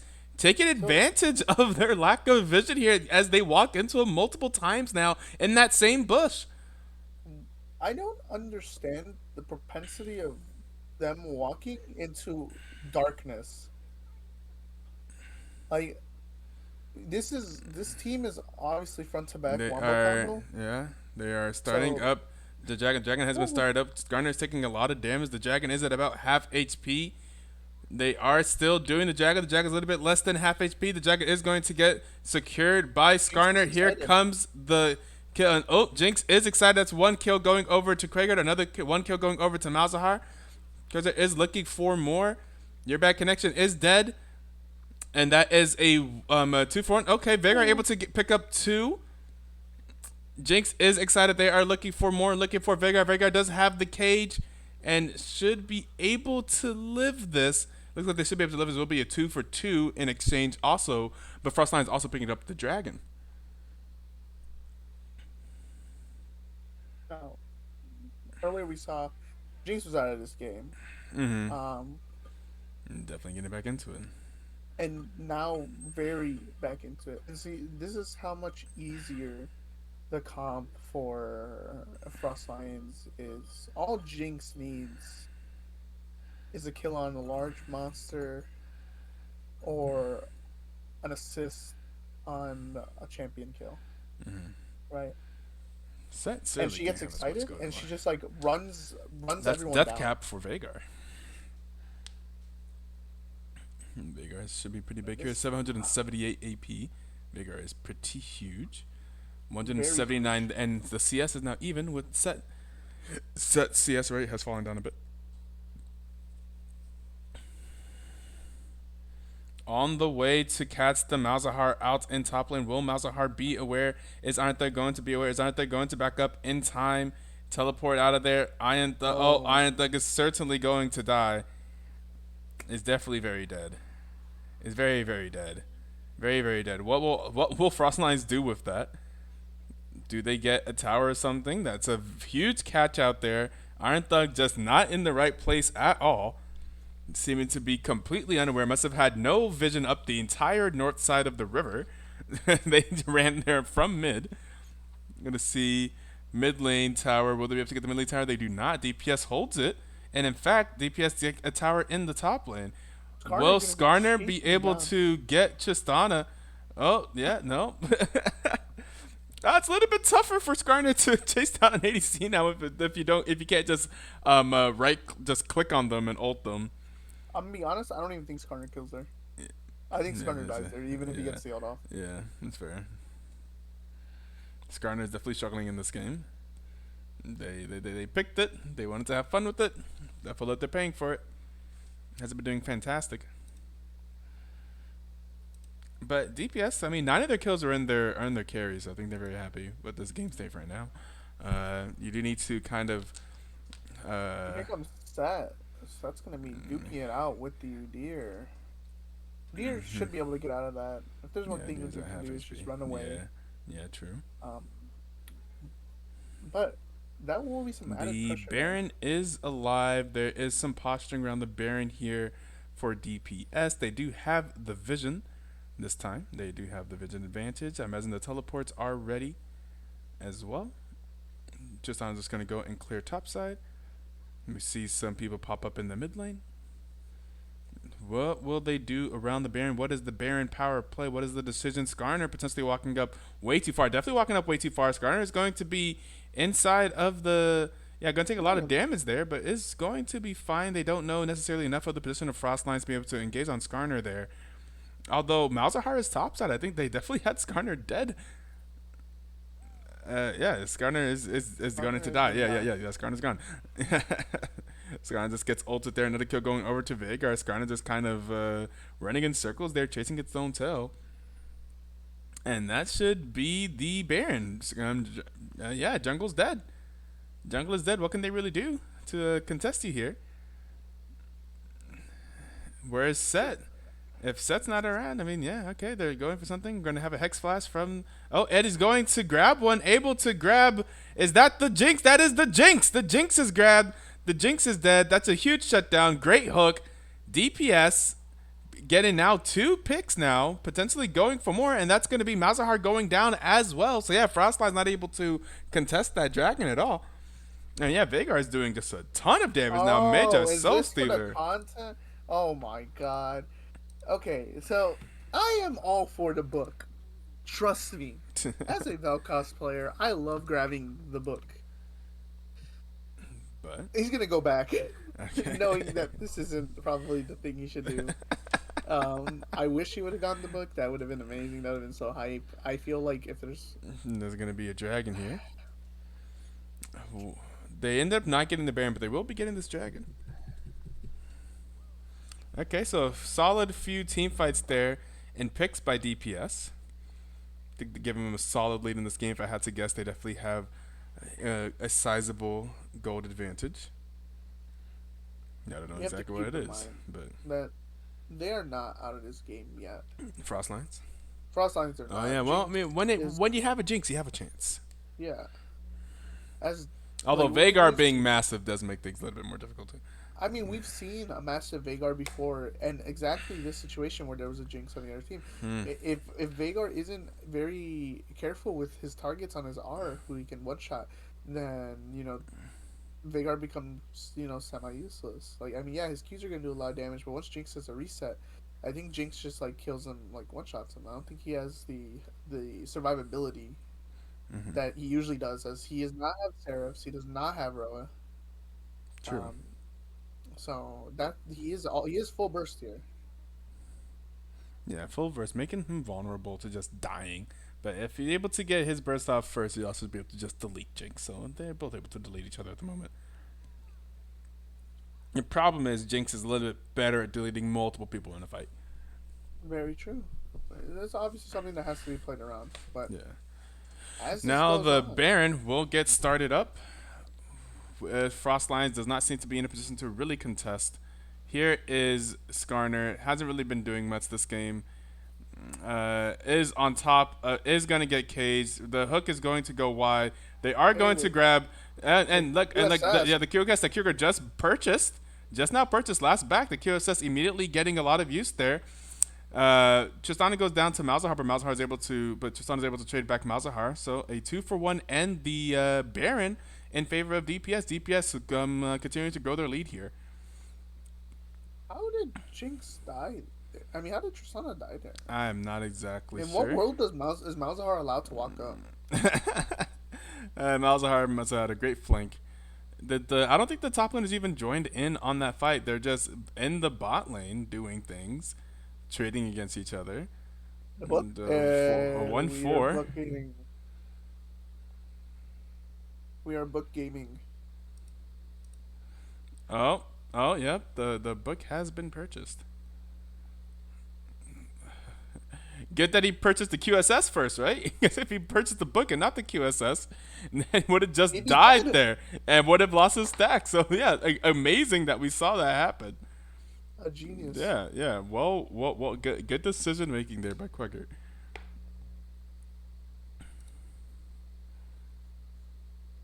Again, we are going once to try again for the Baron. I'm surprised Frostlines has been able to stop this at all. It doesn't seem like they should really have the tools to really get in there and stop this. I mean, now it surely just goes away. Yeah, surely. Yeah, it's gone. We never know where Frostlines are. They're literally nowhere.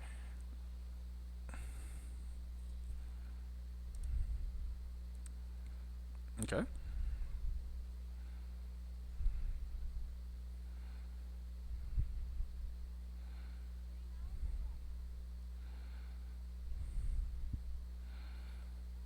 A little bit of tussling happening in the bot lane still.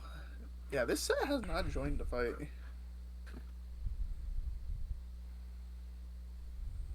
Does he have CS lead or something? Is he like winning like really hard down there?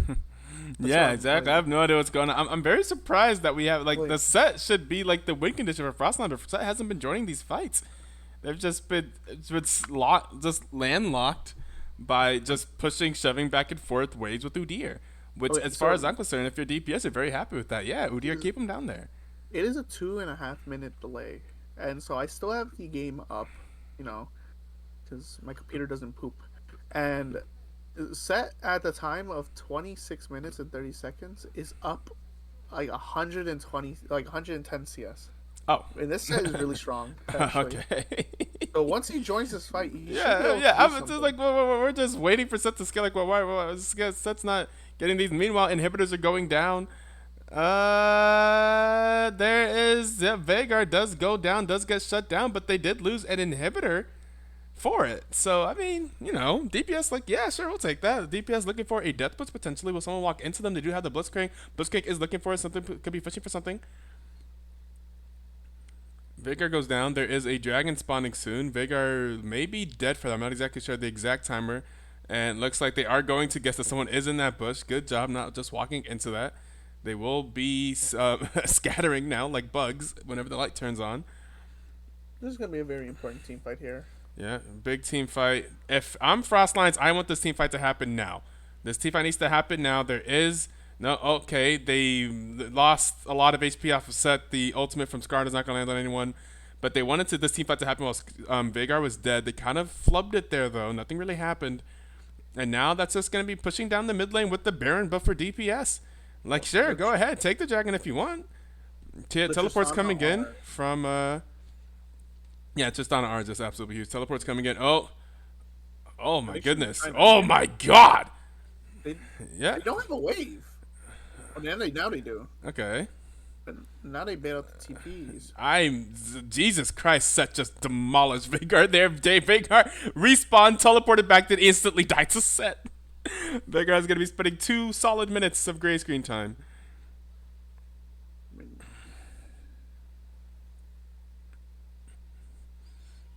This game's a lot closer than one could think. Yeah, you wouldn't expect it to be this close at this point. It looked like DPS was kind of running away with it. I imagine they're still quite ahead. They still have quite the turret advantage. They have the inhibitor down. They have the advantage with the dragons. They got the Baron. They're definitely ahead overall. But there's some complications. It's not super clean. We are 31 minutes in, and it's not super clean. For how far ahead they were after the early game, you would think that this game would kind of be looking like it's about to be over by 30 minutes in.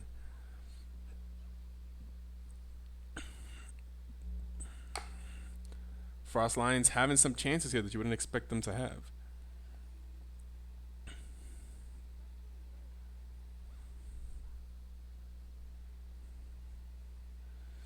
Oh. What's happening topside? Oh, God. That's Skarner? Oh, Jesus. Wait. Skarner's going the wrong direction. Skarner. Gonna make it out of there. We have a big fight up in the top lane. Is this Frost Lions getting caught out? That's gonna be Melio going down. That's a hook on Jinx. Jinx is dead. That's gonna be a massive team fight. That team fight, this looks like this could be leading to the end of the game. That's gonna be a double kill. That's 4 dead. That's 4 dead with the Tristana alive. Where is Set is a fantastic question. Wait, literally where is Set? Wait, actually where is Set? Wait, what? Wait, what? Wait, huh? Oh, there he is. What? Right. Where were you, bro? Oh, and he gets hooked. We were just playing 1v9. Yeah. Oh. Wait. Wait. Hold up. Okay, he dies. Okay, he dies. And yeah, Seth was a monster, but where was Seth that entire game? Okay, yeah. Seth spent a lot of time just not in those team fights. Very surprising. Okay, and that's going to be the good game, the GG. MVP for that match for sure is Chase. The And hooks were exactly. yeah, very true. Locking down that Jinx. I mean, that last team fight there, if you noticed, like, Jinx got hooked immediately. Yeah, it was good. If Jinx was allowed to free auto and it wasn't a blitzcrank, there's a chance that they could win that fight for Frost Lions. Yep. Well, we're going to game 3. We're going to head to the booth while we set up for game 3, and then we'll come back here to watch game 3 off of these things. Appreciate the streaming to Discord, and we will be right back with game 3.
reaching out, 'cause I cannot fight this feeling anymore. Feels like I've been blown away. I'm pushing out, we're not running round in circles anymore. Feels like I've been blown away, and I won't do it again. No, no, no, I won't do it again. No, no, no, I won't do it again.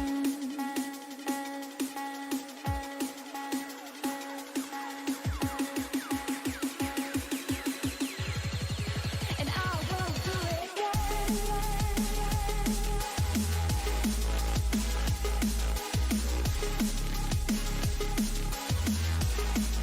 And I won't do it again.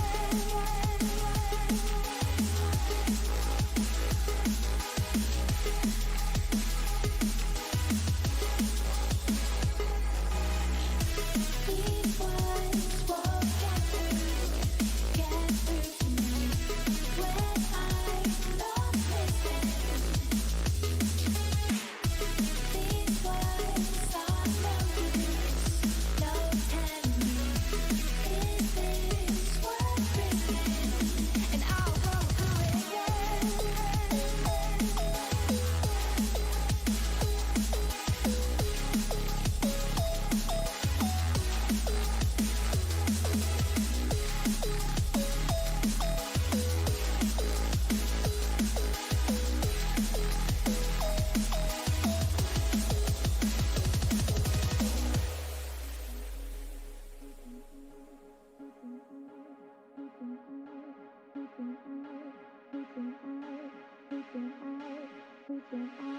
I'm reaching out, 'cause I cannot fight this feeling anymore.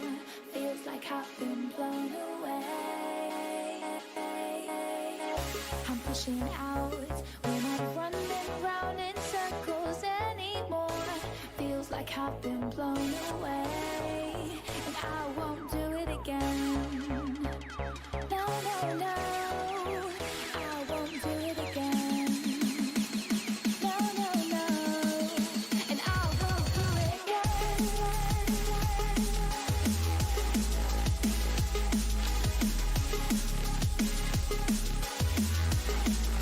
And I won't do it again.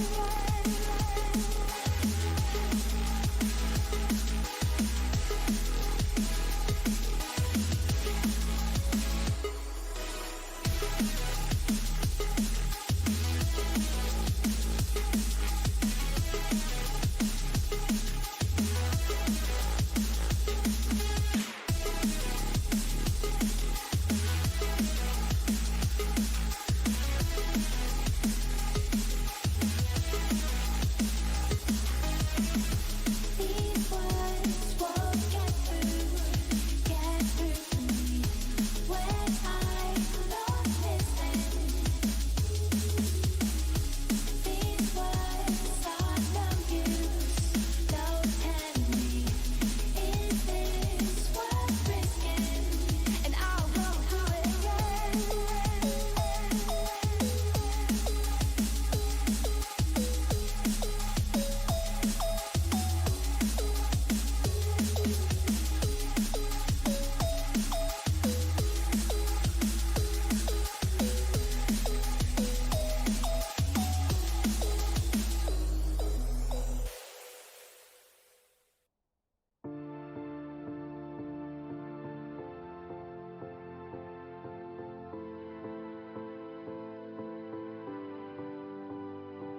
It's contagious. Tell me, do you feel it too? Mr. Magician, tricking me to loving you. Turning pages, looking for something new. But the rain is stopping me from pulling through. I'm gonna take a deep breath, cut the loving in two.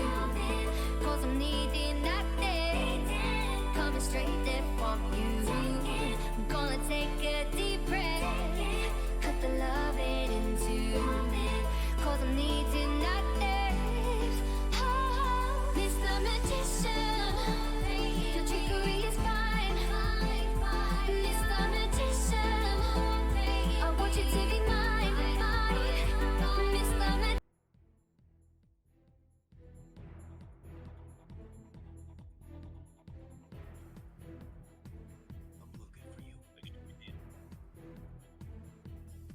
I'm muted. Okay.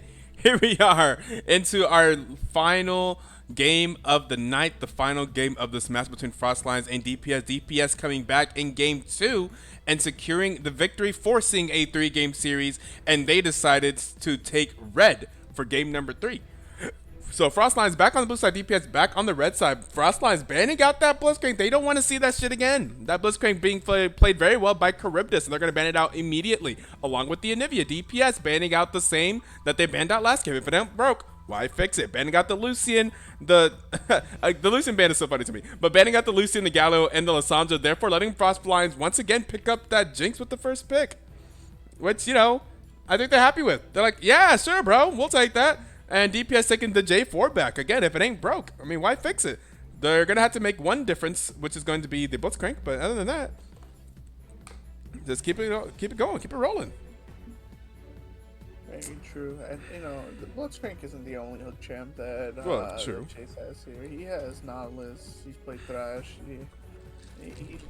So, taking away the Blitzcrank is huge, but if DPS want to, oh my goodness, DPS is really just like, all right, hey, yo, run it back, they said. Run it back, they said, through Udyr? Gonna give them, well, I mean, I feel like if you're playing red side, you're playing for a counter pick, and I guess one of your solo lanes. I think they're going for a support counter pick. Interesting. Fair enough. Okay, so you know the top lane matchup if you're Frostlines. Did that change up what you want to go? You're going to go ahead and pick the Poppy. A Poppy pretty good into J4. Yeah, it's very good actually. I wonder if that's, do you think that's Poppy top? Poppy jungle? See, Fire Shadow, I've never seen him play Poppy. I don't. I also wouldn't expect. I don't think, like, you know, he's Chad. He played Set. Oh, okay. See, like, yeah. There's no way. Yeah. Back to the Mordekaiser. Yeah, fair enough. I mean, hey, we saw what that did in game 1. Oh, rat-ta-ta-ta-ta-ta? Is that the Twitch? And banning out the Braum so you can't just Braum eat my Twitch spray? Okay. All right. Live on Twitch. It's Twitch. Twitch from DPS. I don't think I've seen UBC play that. At least not in my recent memory that I can think of. It's definitely possible over the years, but Twitch is a unique pick. Don't see that very often. There's one thing that UBC is afraid of is playing Twitch. He wants to lock it in a lot of times, and then he just second guesses and doesn't lock it in. So that's why we haven't seen it at all this entire season of BTL. But now we finally get to see it. Renata also getting banned out. And I'm forever grateful. See, we're going to see the Veigar get banned out. Yeah, they don't want to deal with that Veigar again either. The Veigar was very big last game. Banned out the Veigar and the Seraphine. And then, yeah, banning out some support picks. The Braum and the Renata Glask. We banned out Melio, not banned out. Not concerned about Melio, it seems. They are going to save this counter pick for support. Very interesting as they pick the Orianna. Orianna, a fantastically fine, what's the word? Blind pick. Yes, blind pick in mid lane. I told you it was going to You were right. A poor last pick. Very interesting. About it before I heard it, I didn't want to. I just put it out there. A lot of times, Fizz makes no sense to me, but okay, interesting. I've never seen him play Fizz. Interesting. Interesting to see Fizz.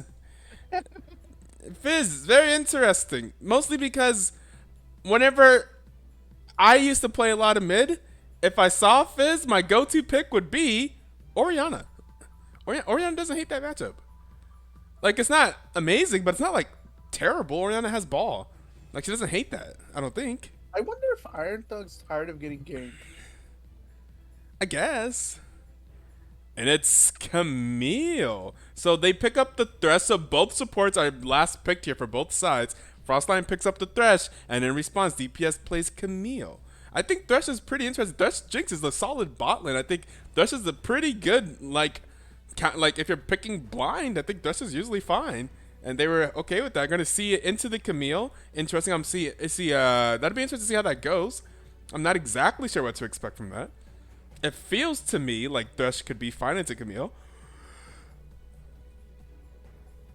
Yes, Thresh being one of the best supports in the entire game. I mean, Yep. he has Peel, he has Yep. Engage. Yep. Um, he can interrupt Camille dash, Camille jump, I believe. Right. That's what I'm thinking. Yeah.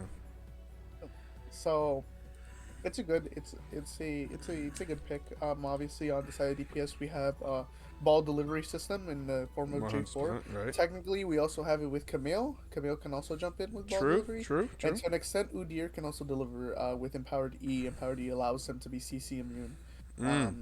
So that is one of the things that he can also do. I did not know that about new Udyr. I know nothing about new Udyr. New Udyr is very simple. So his his passive works is he gets after he uses an ability, he gets basically two autos that are really fast. I think it's like plus 35% attack speed. And then that will start refreshing his passive, which is the empowered part. Empowered Q gives them two very strong autos. Empowered W gives him a lot of lifesteal. So when he autos a minion, he will gain a lot of health off that shield. Empowered E allows him to be CC'd immune, so he will just run really fast and run through any type of CC.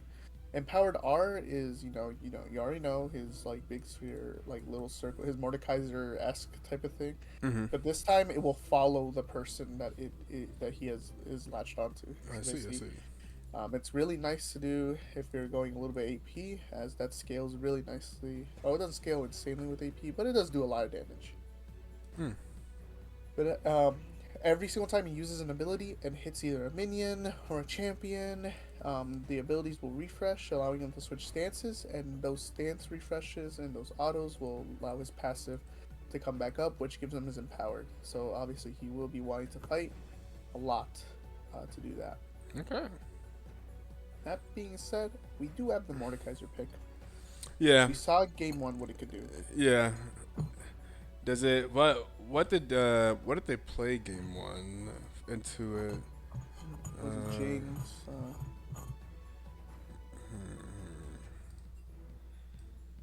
Let's see, what was that game one? That was Game one was Volibear. Volibear top, right?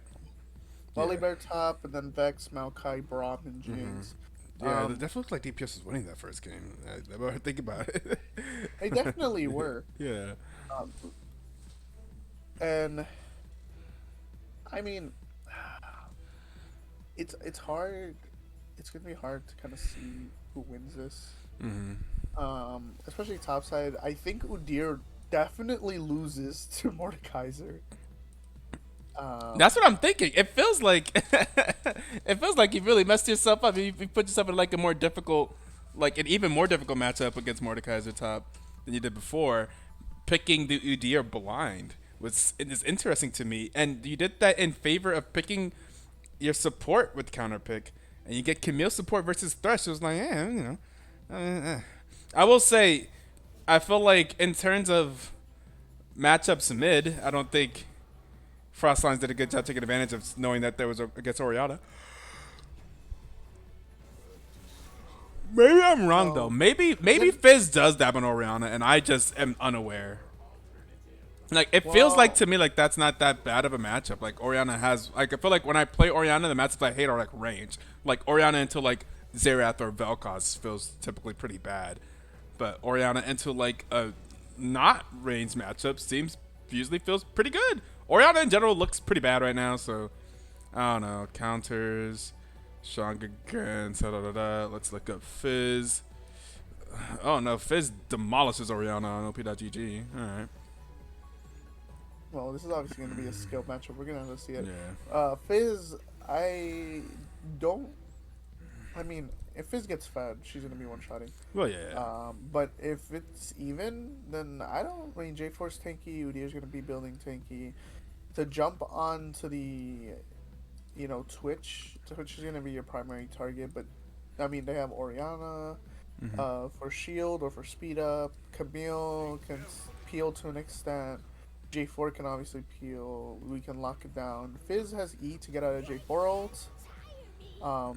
And Orianna ball delivery system. So that's also a thing to look out for. I like like it's easier to play DPS's comp. You think so? Oh That's yeah, fair. you Well, I guess if you have an Oriana, Oriana, it's always very easy. Yeah, you're right. but One of I think, our most viewed clip of all time involves an Oriana and a Twitch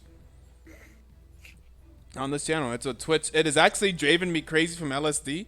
Fish Guy 177 getting a pentakill on Twitch back in season 3 of BTL, and I was the one playing Oriana. I got a big Oriana ulti around Baron, and Twitch picked up a pentakill. We could see that here today. We were also red side. oh, well.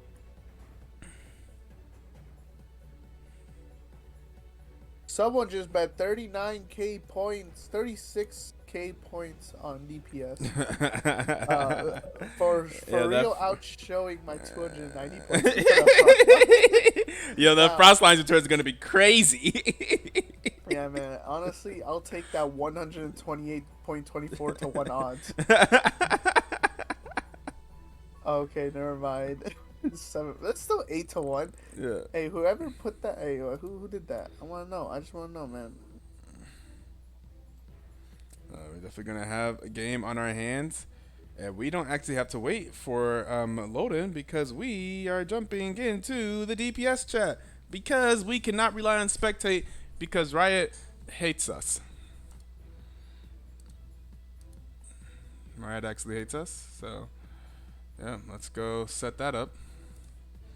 Let me switch to I'll switch to this scene while I'm setting that up.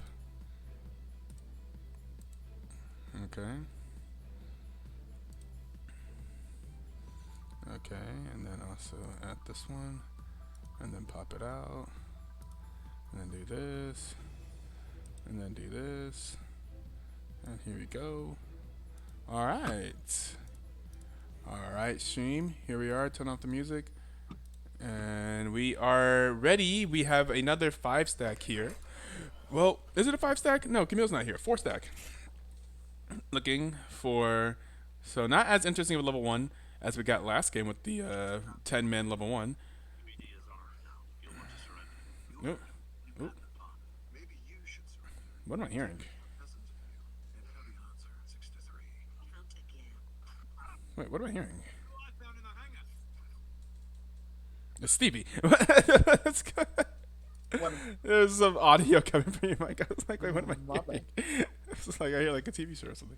I kind of forgot we were in game. I was like, oh, we're spectator delay, you know? Yeah, no, but no, not whenever we're doing this.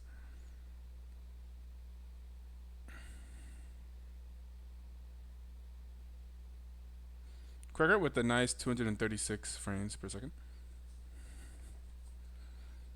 Much better than the 60 that I get when I'm in game. That's crazy.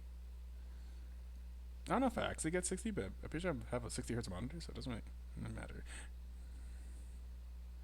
Personally, I wouldn't allow that if I were me. All my money goes to BTL, guys.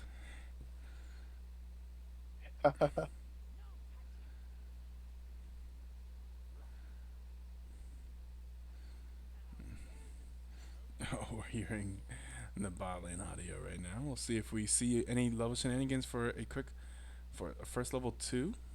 Camille and Thresh build supports that are capable of making some type of play. In fact, we're going to see first blood up in the top lane. The J4 gets first blood on the Mordekaiser. They're not going to let that shit happen again. What happened last time is not happening this time, and we're going to load into the game in the actual client. That's right. Okay, Twitch is going to live. Poppy does arrive in the bot lane. Twitch does get low, but should be perfectly fine. You know, here in the mid lane, it seems to be pretty simple. Oriana is feeling just fine against Fizz here so far. Gotta harass this lane a little bit. There's Fizz going in. Oriana puts the ball on her, and see, this is why I think like Oriana is fine with the trades against Fizz because she can like EWQ and auto, and she doesn't hate this. I guess it's like, yeah. See, Oriana doesn't.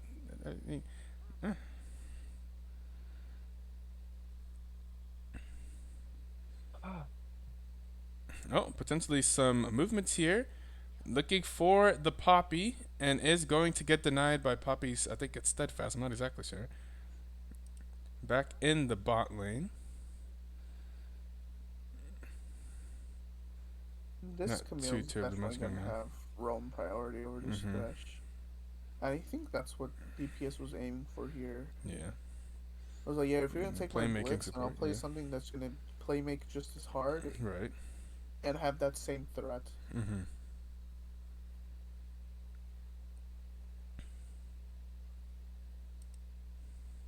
Now, top lane getting ganked was a thing, but it doesn't seem to have phased him, Fire Shadow too much as there's beginning a small CS lead to form. And obviously J4 can't be up there all the time. That's gonna be a good hook, a good engage. But I believe it's gonna be a lot of damage. I think this Thresh might actually no. But he can't fight here for long.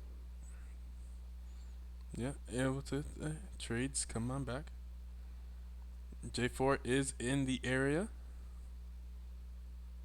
So is Poppy. Ah, yes.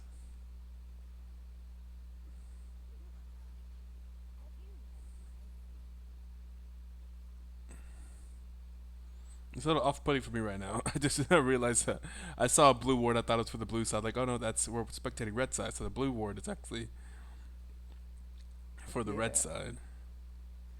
Yeah, because they're on that side. You're always blue regardless. Yeah, always blue to yourself. Yep. I'm going to see. Oh, Poppy here yet again able to deny some of the engagement out of J4 and Camille. Poppy Steadfast getting whatever it's called. I think it's Steadfast present, but Poppy's W getting a lot of a lot of util here, a lot of uses, a lot of value. And yeah, still sticking around. Rob Tech is here. And you know what? If you are the side of Frostlines, I think you're happy with this. Keep the jungler away from topside. Let your topside cook. And keep him busy elsewhere. Brother Grubs? Very true. Already grabbed? I don't think so, right? I thought they spawned at 5. Am I wrong? I thought it was 5. Was it changed?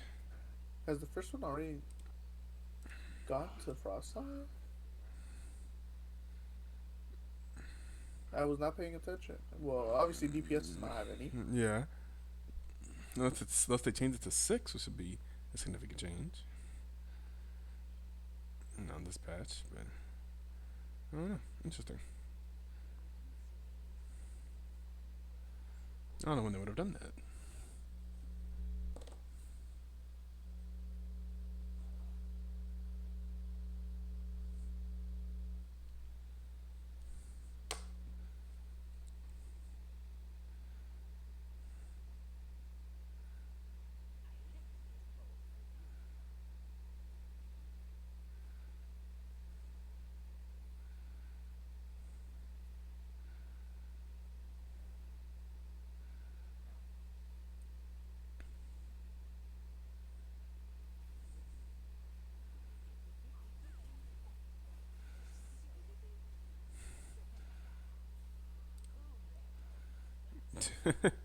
All the noise I hear from the bot lane here. Yeah. Just hearing all of these Twitch commentary. We're gonna see a little bit of an engage in the mid lane from, and the ulti from Orianna. And yeah, doing just fine. Gonna be forced. Fizz is gonna be forced to flash away. Orianna's gonna flash forward. The Q's not going to land. But this is what I'm saying. Like, I don't know. You got Orianna and you picked Fizz into it, and I just I think it's a skill matchup. yeah, probably. Yeah, that's not what you want if you know what you're going into. You want something where you have some type of advantage.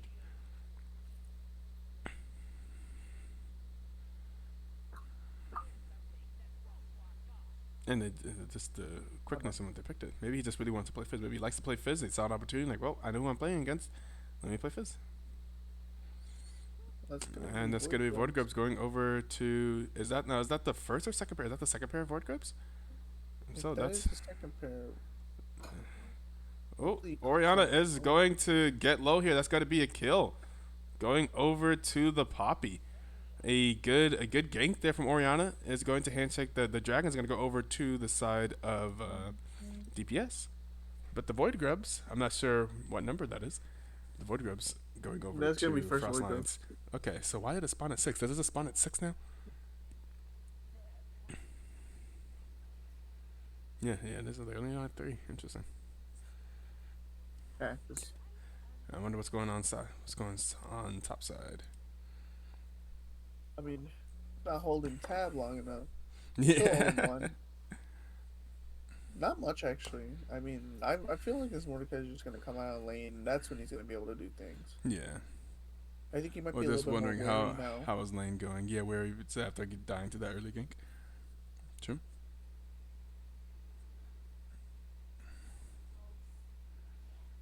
Early gank could have done a lot to slow down his momentum in that lane.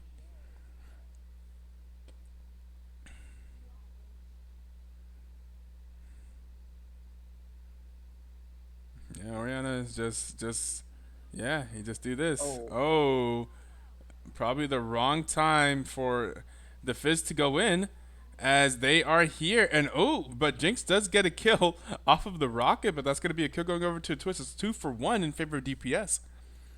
Twitch goes in right as Fizz goes in right as Twitch arrives to the lane. Ah, goodness, I keep doing that.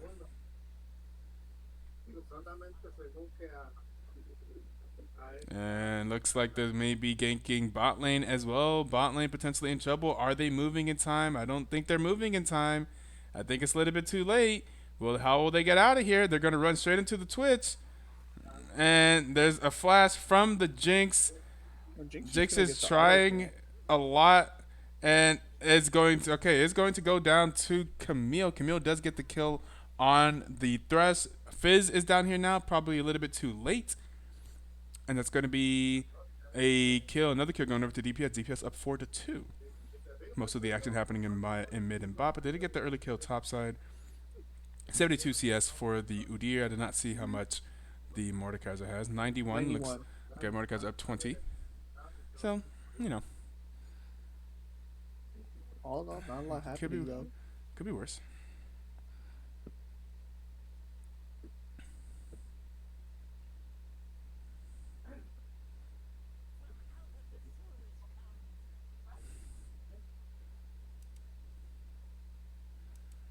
Okay, let's listen to Oriana. And then listen to Twitch.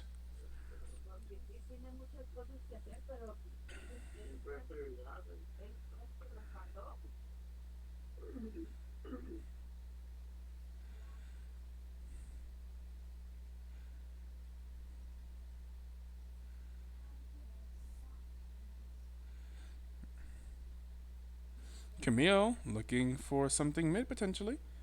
Camille making around mid. Just going to walk up in. The Void Grubs are spawning soon. Camille potentially trying to make a play for that. There is potentially a fight going on in the top lane. No, Poppy is here.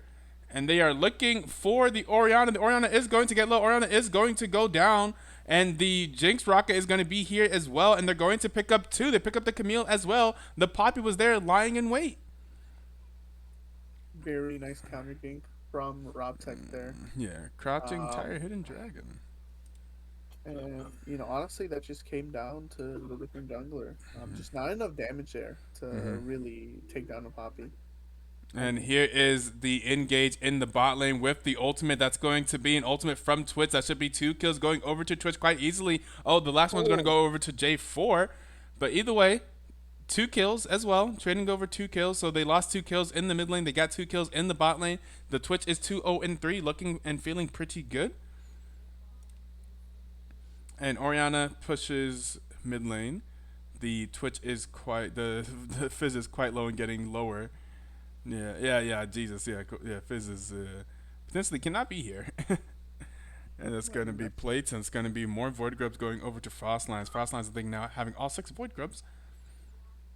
Definitely will pose a problem, especially as we do see top lane pressure is building. Yeah. As Udyr slowly losing. And with, 6 scrubs, I mean, these towers are going to fall like flies. It's going to be a dragon potentially going over to DPS, though DPS in position for it. There's a dragon spawn soon. There is Poppy on this Orianna mid. Orianna feeling just fine though. The Fizz was not there to engage with that as well. There could Everybody's be here an at the bot engage side. in the bot side. Teleport coming in though. Uh-oh, teleport coming. Teleport's coming in from both sides. Udyr, both top laners right here. Poppy is here as well. We'll see what happens here. That's going to be Oh. the Twitch going down. Oh, that's going to be a double kill for the Mordekaiser. Mordekaiser looking for him. It's going to be a triple kill for the Mordekaiser. The Mordekaiser gets a very good teleport in behind 3 and picks up 3. And uh-oh, that's not what you want to see. That's reminiscent of game 1. I mean, now we get to just see it here. I mean, this Yeah. might have been what happened. We're getting a little bit of introspect. Right. Like, very nice, TP in right into the middle of the fight. Immediately he's able to get his passive up, and he immediately R's to quickly get out of the fight because now if you're DPS, you have to focus. Like Mord's not there. You don't know how long that fight's gonna go, and that fight ended Right. immediately. He's gonna gain those stats. I believe he killed J4 in that ult. So he gains the armor. Or even the attack damage. He just gains a bunch of stats for it. And luckily, I think who survived that fight? Just UBC, right? No, I think UPC went down. I think. Did he? Yeah, I'm pretty sure he went I down. can just rewatch it. Hold on. I'll just wait for it to get there. Yeah. In about 2.5 minutes. Yeah. Oh, What an big engage in the mid lane, and that's gonna be instant death for the Jinx. You thought you were safe? No, nah, that's pretty good. Now traded back. Now 7-7. That should be the Dragon going over to DPS. I think their only concern is hope that Mordekaiser doesn't just win the game again. Mordekaiser is probably pretty powerful after picking up the triple kill there. He's already had a bit of a CS lead in the top side. Will Udyr be able to keep Mordekaiser from being a problem? Maybe Udyr could just shelve lanes and keep Mordekaiser in the silence, and Mordekaiser keep having to respond to the shove. What you're maybe hoping for, but that seems I don't know. It I don't seems think rough. Mordekaiser's been able to back yet. Oh, since the 3 kills, had to go straight back top. Well, Certainly he backed no, he after did. the He 3 did. kills. He Yeah, did. certainly. He has tier 2 boots and. Oh yeah, the Void picked up that one item, the Rift Maker or something, or whatever it's called. Earthmaker, yes. You already had that by the time to fight, so I'm watching the okay. replay now of the fight.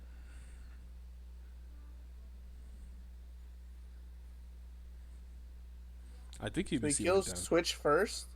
Twitch, He yes, then yeah. took, he then took J4, and Mm. then he killed Udyr, I see. and Camille was the only one who got out. So he ulted the J4 out. Good everyone but the support. And that, yeah, I think you're okay with that. But that looks like that could be the Rift Herald being started by Frostlines. But here's an engage here from the side of DPS, not able to continue after it. They see that there is something going on over by the pit, by the Baron pit. And it looks like they're not going to be able to stop the Udyr. Is not going to be the one to be able to stop that. They are able to get that mid lane tower, though. Second tower of the game. Now 1 tower to 1 tower. Now mid lane tower is low for DPS. For some reason they look to break that. Oh, they may be doing that sooner rather than later. Oh my goodness, the rift, the drifts, the Tokyo drifts there from Poppy from the river.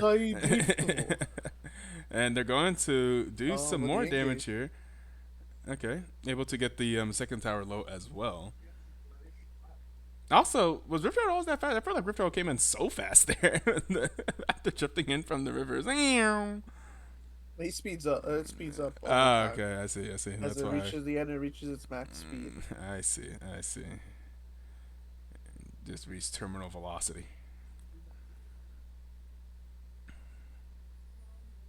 I really hope Mordekaiser joins these fights more and more, because if there was something that went wrong game 2 was that Set wasn't joining those fights.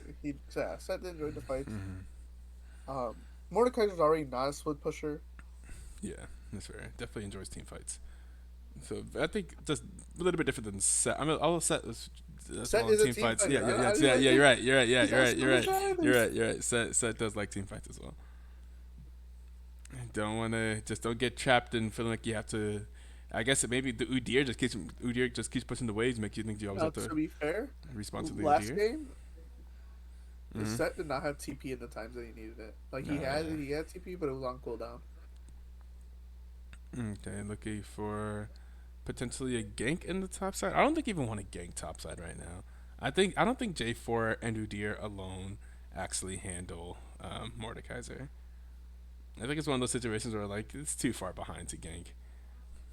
Well, the thing is, Mordekaiser can just R, right? Yeah, So he just that's takes on true. the Yeah, Brazil, wins it, and then wins the 1v1. yeah. Ooh. Another twitch. Yeah, this Fizz pick. Like I said, very interesting pick. Once again, really struggling there. And the problem is that Engage. I don't think Fizz scales. Ooh. Okay, they're able to get out of that. Fizz doesn't scale too well, does It's an assassin, so not really. Although AP assassin, I think typically do a little bit better than those I build lethality, but no, it's one of those champions where you have to be ahead. You have to blow people up. In order to do that, you have to be ahead. Now he has a little bit more utility. His ultimate's not terrible for team fights. No, especially from long range. Can knock Yeah. multiple people up and provide some well needed damage. Yeah. There's Plus, some fights going on in the top side. Udyr is not dying. Udyr is not he's an dead. assassin, so he's not meant to, initiate anyway. Right.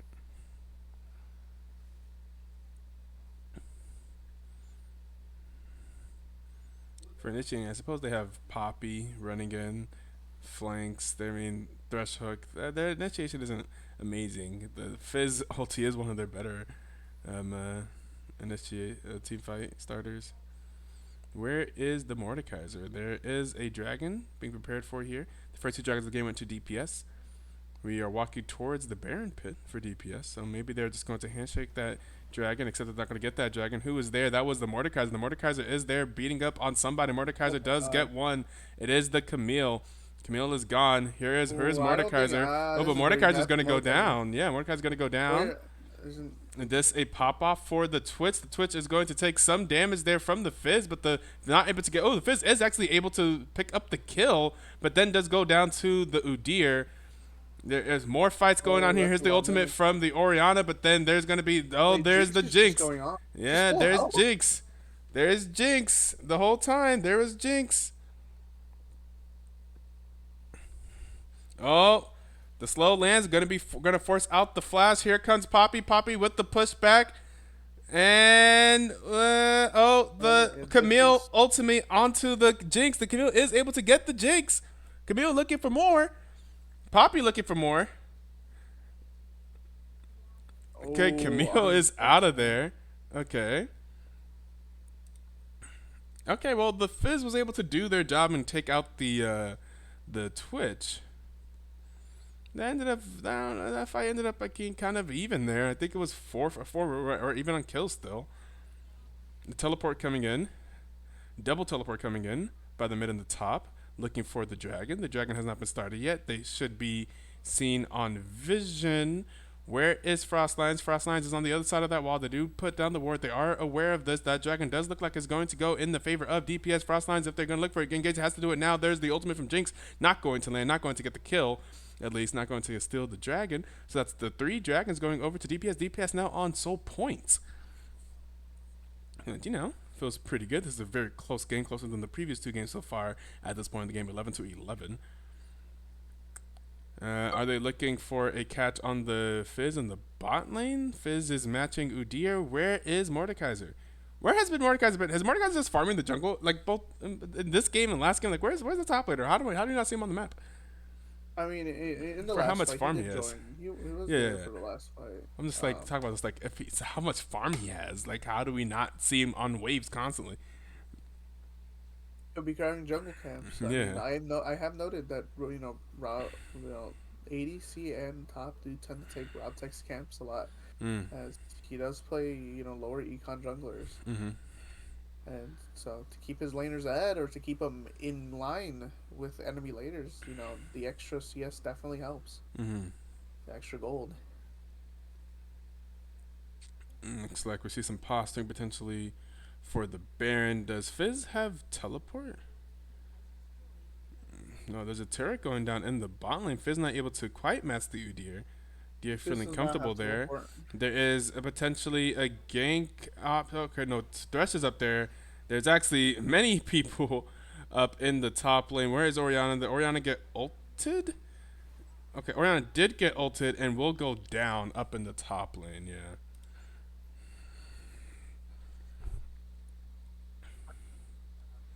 No, gonna be spotted out there. Udyr Gates, though. Fizz is mid now. Yeah. Udyr Gates. Gates? Oh, are they starting up the Baron? Okay, no, not for real. And actually, no, oh they wait, no, are. no, they are. They're actively hitting it. Okay, well, they're very aware of this. This is on full vision. Not full vision, but Yeah, I they're think very they aware got of off. this. Okay, They okay, got they off, didn't get off of it. Meanwhile, they're losing towers in the bot lane. Where is Mordekaiser? There he is. He's with them. He is fighting Okay. Udyr. But I'm telling you, if there's one thing Udyr can do is run away. I think maybe Rylai's will allow him to stick onto him. But he definitely needs an empower. Looks like he's out. And he waddles away.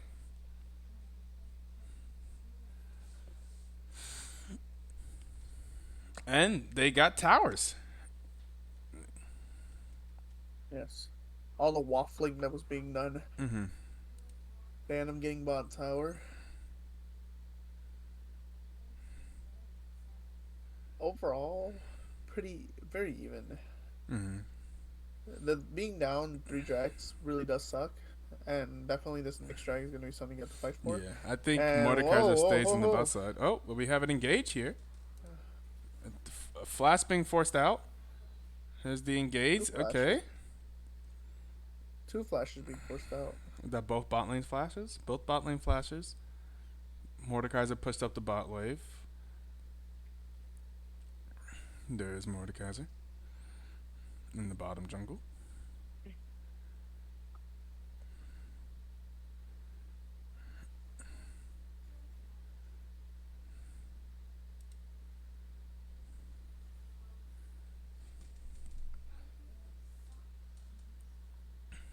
You know, even when you look at this, Jinx is still pretty strong.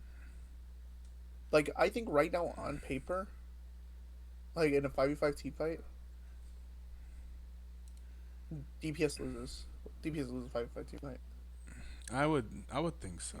I guarantee you. Like, if everyone here postures for this dragon, because they have to, they should already be at this dragon. I don't know where Frost Lions is, but Frost Lions needs to be at this dragon ASAP. Like, Fizz has no TP. Fizz, what are you doing topside? Leave the Orianna. I mean, they're just gonna sit here in the bush. Orianna has teleport, I think, right? Yeah, Yeah, but yeah. Fizz doesn't. Yeah, Orianna has TP. Yeah, so yeah, for sure. I mean, she's making her way. Fizz is definitely making her way. But she might get caught out here, as they do know where she is. Okay, Oh, here comes we're the gonna have a big Ian. fight. That's a dead Udyr, most likely. Oh, he's gonna- Udyr I is say gonna Udyr. get ultimate. He's Yeah. in Brazil. Dead Udyr? That's a dead And Udyr. Udyr is going to die there.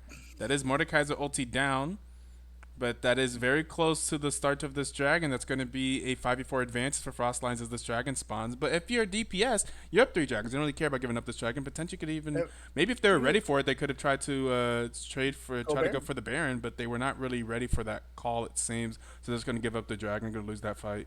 Give up the dragon. Could be worse. Would have been nice to see them go for the Baron, but it's not end of the world. The dragon's not end of the world. In fact, actually worse, is Frostlines running over to it? Frostlines is doing something, going to force Camille to flash over the wall. The Udyr is still down, is respawning now. Are they going to start it? Oh yeah, it's already half gone. They did in fact start it. There's the teleport coming in. Here's Udyr. I feel like this is int. Wait, did he ult again?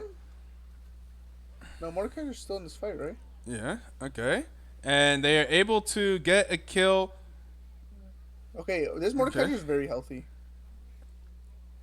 No, I definitely think they... Oh, there's a hook landing on the Mordekaiser. Wait, this Well, Mordekaiser is extremely healthy. Oh, Like, I think Mordekaiser with a Mordekaiser just huge kinda pull. cleans up. Huge pull. Oh, but able to pick some up. Oh, a triple kill for the Orianna, and they're able to kill the Mordekaiser. A shutdown going over to Udyr. Orianna coming up huge in that fight. And the Mordekaiser goes down. And that's a 3-4-5 in favor of DPS. DPS picking up some towers here.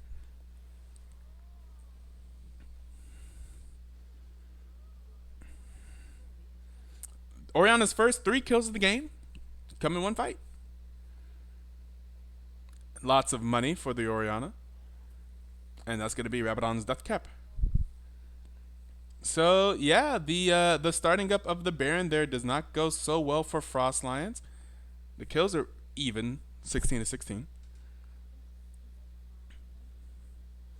But yeah, able to do some damage to the Mordekaiser. We'll probably see some more posturing around the Baron.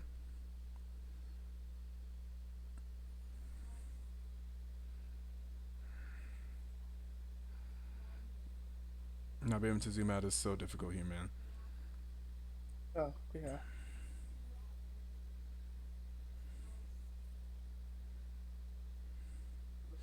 Some more question mark pings around the Baron. But you see most of them. They're certainly not on it right now. Udyr is also came up big in that fight. Yeah, just be a big body, yeah. Okay, Mordekaiser's on the bot side of the map. Look for a pick. Could it be Thresh? It could be Thresh. It's not going to be Thresh. I think it could have been Thresh, but they were probably not sure where everyone else was. I think Thresh did get too close at some point for the Camille Orianna combo. They are going to be the ones starting up the Baron. Does Mordekaiser have ulti?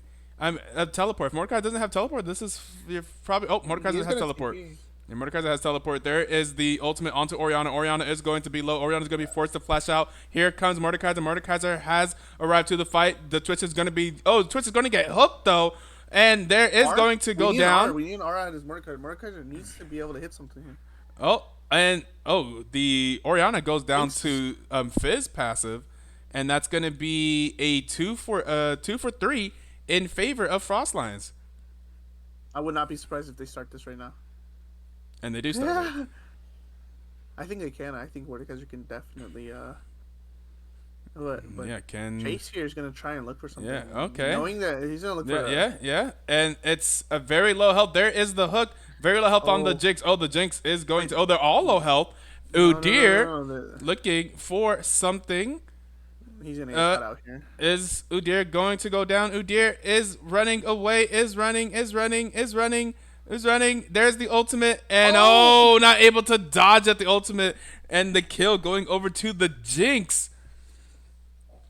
And oh my god, this Baron keeps not getting taken, but keeps causing fights around it. Both teams 50-50 around Baron. If I didn't know any better, this was an NA classic.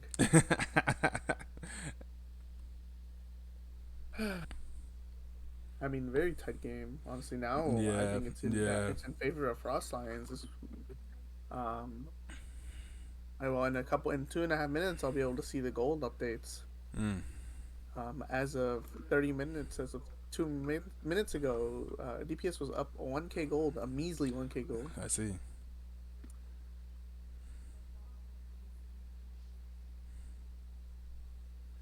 I mean, honestly, DPS just needs to look for picks here.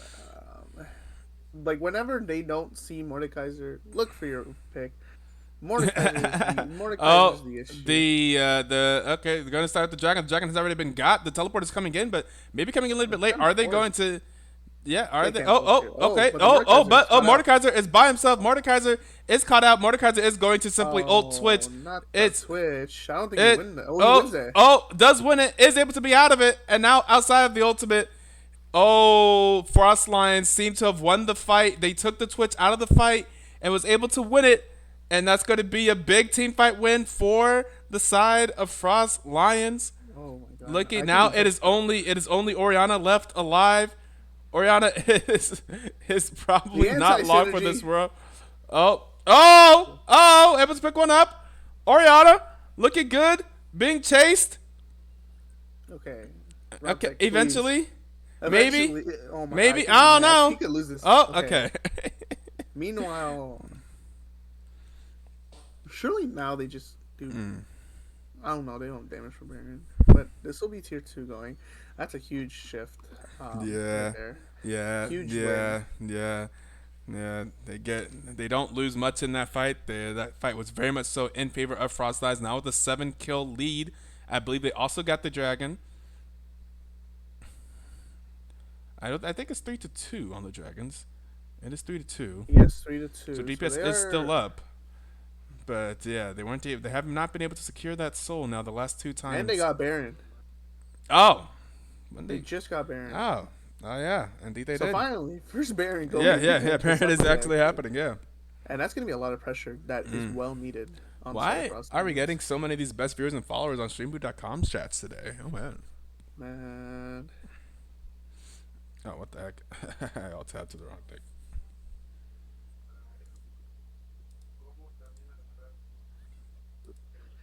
Quakert's his own ball delivery system.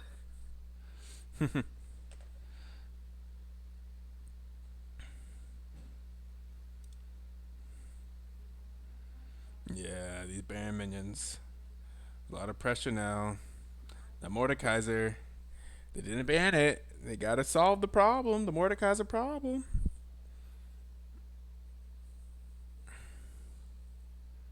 Mordekaiser's ability to just ult someone out the fight, ult the Twitch out the fight. And the Twitch almost won that fight against Mordekaiser, but wasn't quite able to. Was close, but probably won't be as close next time as Mordekaiser continues to get items. I guess Twitch will too, but I think Mordekaiser's got a lot more gold there. Mordekaiser pushing out top side.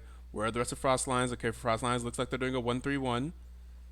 Can they collapse on one of the lanes that doesn't have as many people in it? It looks like they're looking for, but this is where the Poppy is, and I feel like it's hard to collapse on Poppy.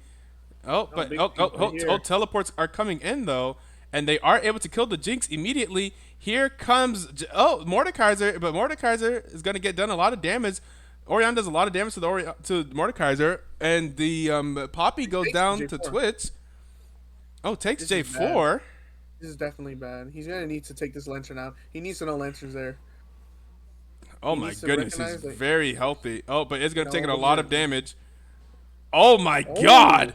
Oh my god! Yet again with the Azonia saving Mordekaiser's life yet again. And then it makes it a 2-for-2. Passive damage. It just gets rid of it. And that's probably another one going over. That's another kill going over to Frost Lines. Frost Lines is picking up 3 there, 3-for-2. Yeah, the Mordekaiser just barely living there. I thought Mordekaiser, there was a lot of damage dealt to Mordekaiser initially from the Oriana. I thought Mordekaiser may not be able to survive that fight. But very good zoning usage once again with some good play there, some good hooks from the Thresh, and Frostline's able to win that fight again. And Frostline's, too low to actually get anything done off that team fight, which is actually what's gonna help DPS a little. It's been a lot of time off map though. A lot of time off the map for Oriana there. And we are looking for potentially a catch here in the top side. Is that going to be the Fizz? The Fizz is shut down. Shutdown goes over to the Camille. There is a dragon spawning soon. We were talking about how this Fizz was having no impact, and then I hear shutdown, and then zero impact. I mean, the Fizz is this there. will be a 4v5 for this drag. This is so. That's Frost Lions, we're waiting. We're wondering where they were. Like that was a little too early. Too early on, but that's gonna be ending. Okay, not able to get that engaged either. Do they zone them while they do the dragon, or are they gonna go? Okay, here comes. Okay, the dragon is gone. Okay, they cannot. Now they just take it. They take their spoils, victory. Depends on how much damage they get at the front of this fight before the fight really starts. If they're able to just get a ton of damage. Mordekaiser's separated, but Yeah. has enough peel Yeah. with the Thresh. Okay, He's gonna Mordekaiser R the J4. does end up with the ultimate. R's the J4. Mordekaiser is not here. How? Okay, Mordekaiser is able to get the kill. He's full health. Ooh. Oh my god, this Mordekaiser's 1v9. Ooh. I think Ooh. this might be over. Ooh. Yeah, Mordekaiser comes out of there quite healthy. Penta, Quaker, give it. No way you give that. They're gonna chase for it though. Oh, that's a dead route. Yeah. Is going to walk it out, but that's another massive team fight for the Mordekaiser. The Mordekaiser just taking away J4, coming out full health, and then suddenly Mordekaiser's in the middle of your team, full health, tons of stats. If you're DPS, how do you get on this Jinx is the question. Yeah. Right. Okay, Whenever Mordekaiser disappears, then you have to be able to kill Jinx. Well, yeah, but here's the thing: you have a Thresh stopping you, right? Like Udyr cannot. The Udyr has to CC run in, but then who's gonna get fully hit by Fizz, by Poppy Thresh being there, yeah. Thresh, like there's just It's too very much hard peel to get there. Yeah, the peel from Thresh and Poppy. Yeah, and then you have ball delivery system, right? If J4 got ulted there's no what delivery system, right? Your only other point of delivery is Camille, right? Yeah. But I think Camille blows up way too early, way too quick for it to be a viable way to deliver it. And then Mordekaiser comes out, and all of a sudden he's in your back line. Yeah, exactly. That's another thing too. Keeping track of where the Mordekaiser is during the ultimate is actually pretty important because then he pops out and suddenly you're just on top of your face. And you lost track of him. Full health, right? Yeah. The only person he cannot kill within 7 seconds is Udyr. But because Udyr is getting peeled off of everyone, it doesn't matter. Like here, they're gonna try and catch someone out, but you can't. You can't do it. This lands on Orianna. Orianna is forced to go golden. Orianna gets hooked. Orianna is hooked. There's the ultimate from Orianna though. Lands on 3. A huge ultimate from the Fizz now. But the full health Jinx. But as long as you have Jinx, you have a chance. The Mordekaiser goes down, but then now a quadra kill instead of going to Mordekaiser goes over to Jinx. Oh my goodness. Another huge fight. A great Orianna ultimate that led into a Ratatata from the Twitch. But then the Jinx was full health. They were able to kill the Mordekaiser, but Jinx is just firing. This is surely not GG, right? No, this might be GG. This could be GG. 30 seconds. No, 20 seconds. Yeah, this is probably GG. Alright, so she gets excited off of this. And 19 seconds. Yeah, this is good. That's gonna be the first win. Is that their first win? Frost Lions' first match victory over DPS, 2-1 over DPS in a absolute wild game. We're able to get the post game here as it ends on the actual client. There's a GG. Frost Lions, after a wild match, they're able to get their first victory, and I will go back to the booth here.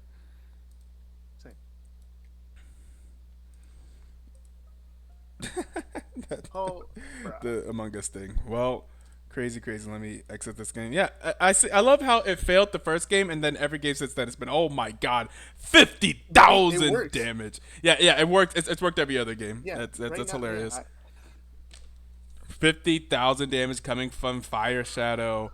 The most damage in the game, but followed closely behind is the Twitch. Twitch doing 49,000, not far behind 41,000 from the Orianna, 46,000 from the Jinx, and the Fizz did less than Poppy.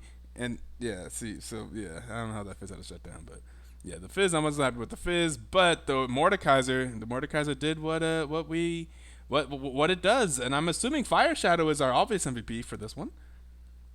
Yeah, I give it to Fire Shadow. Yeah, Fire Shadow was going to be. I have some question frames too. Yeah, this is going to be the first. This is the first time we have a Frost Lion in the booth for MVP for Frost Lions, getting their first victory here in Week 6 versus DPS. The 2-1 absolute slaughter fest. Welcome to the booth, Fire Shadow. Hello. I never thought I would be here. Yeah, oh my god, I never thought I'd be here. I never thought you guys would be here either. It only took a couple weeks, but we got it Yeah, eventually. a few, you know. Winning So one match every one game every match. Eventually, you were able to pull out the second win in a match.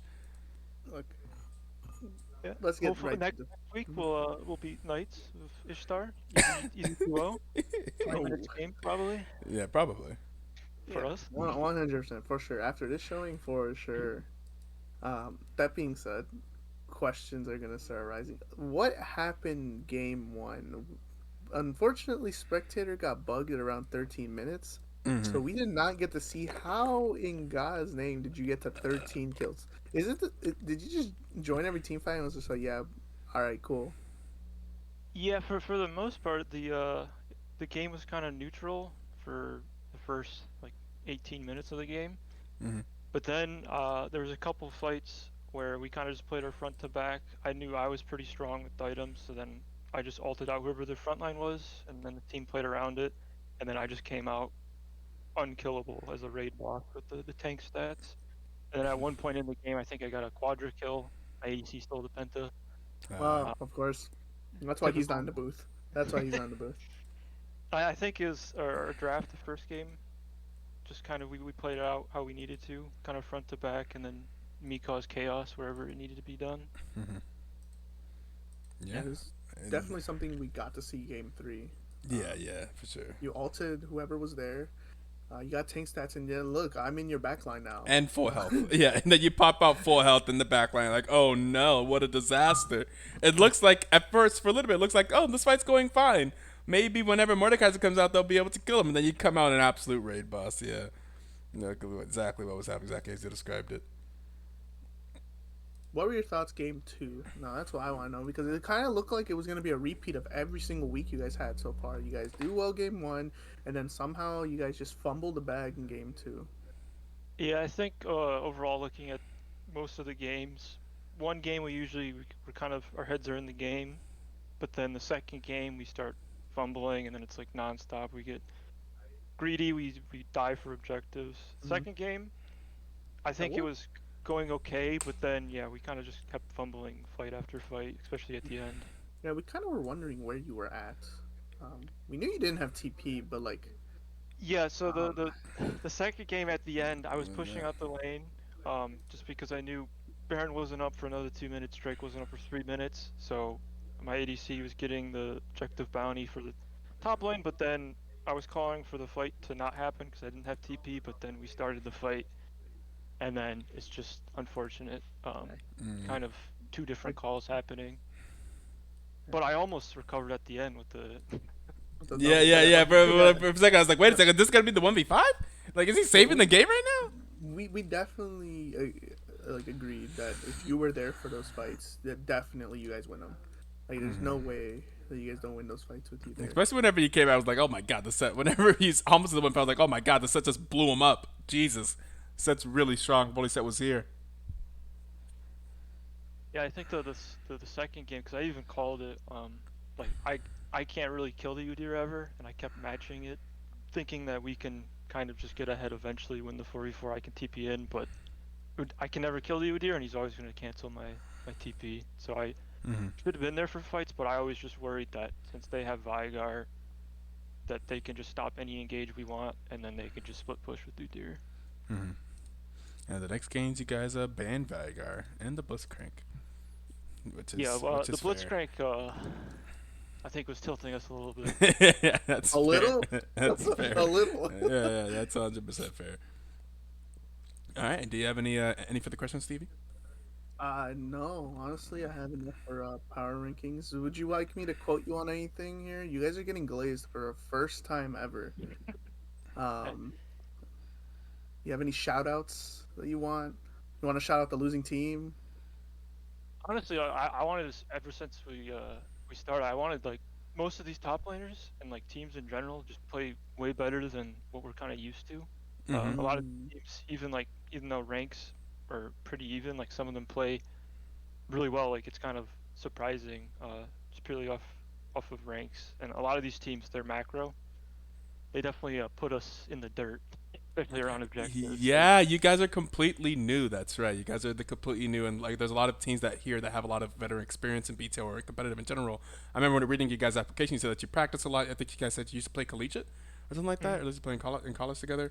So this is kind of a new experience for you guys. So yeah, it's interesting to see your perspective because like yeah, you guys aren't like super down bad in rank. Like sometimes you are gapped in rank, but I think a lot of things that people may not expect, like oh, there's just a big difference between people that have spent a long time playing together and people that have the experience of being a BTL. And like yeah, some teams macro is like super good. You like watch like Nice of a Star game, you're like man, this is just really clean. Like these games are like done before 30 minutes every single time. Yeah, watching the Knights of Ishtar, I don't remember what week it was, but like at like 10 minutes, I'm like, oh, this game's already over. Yep, yep. Yep, those teams that have that experience, they really close it out. I'm glad you guys are. I hope you guys are having a good time. Besides, even if you're not having the greatest record, I hope it has still been a fun experience. No, it's definitely been fun, especially taking a game off of well, I guess except Spectre, but I don't know. I mean, I don't know how we a game off of everyone so far. Mulder took Baron. That's still a little tilted. I forgot about that. That's right. We looked at that for so long. I was like, how did that happen?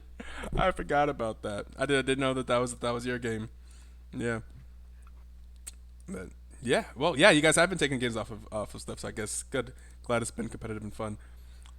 Love whenever new people come in and actually enjoy the experience, and it's a very unique league. If you're used to other leagues, I think it's still unique to other ones. I'm excited for next week. We're all excited. Oh boy, do yeah, I want to I'm see excited. that. Oh yeah, we're all I just wanna excited. take one game. If you could take one hit, that'd be amazing. It would be fantastic. Definitely looking forward to it.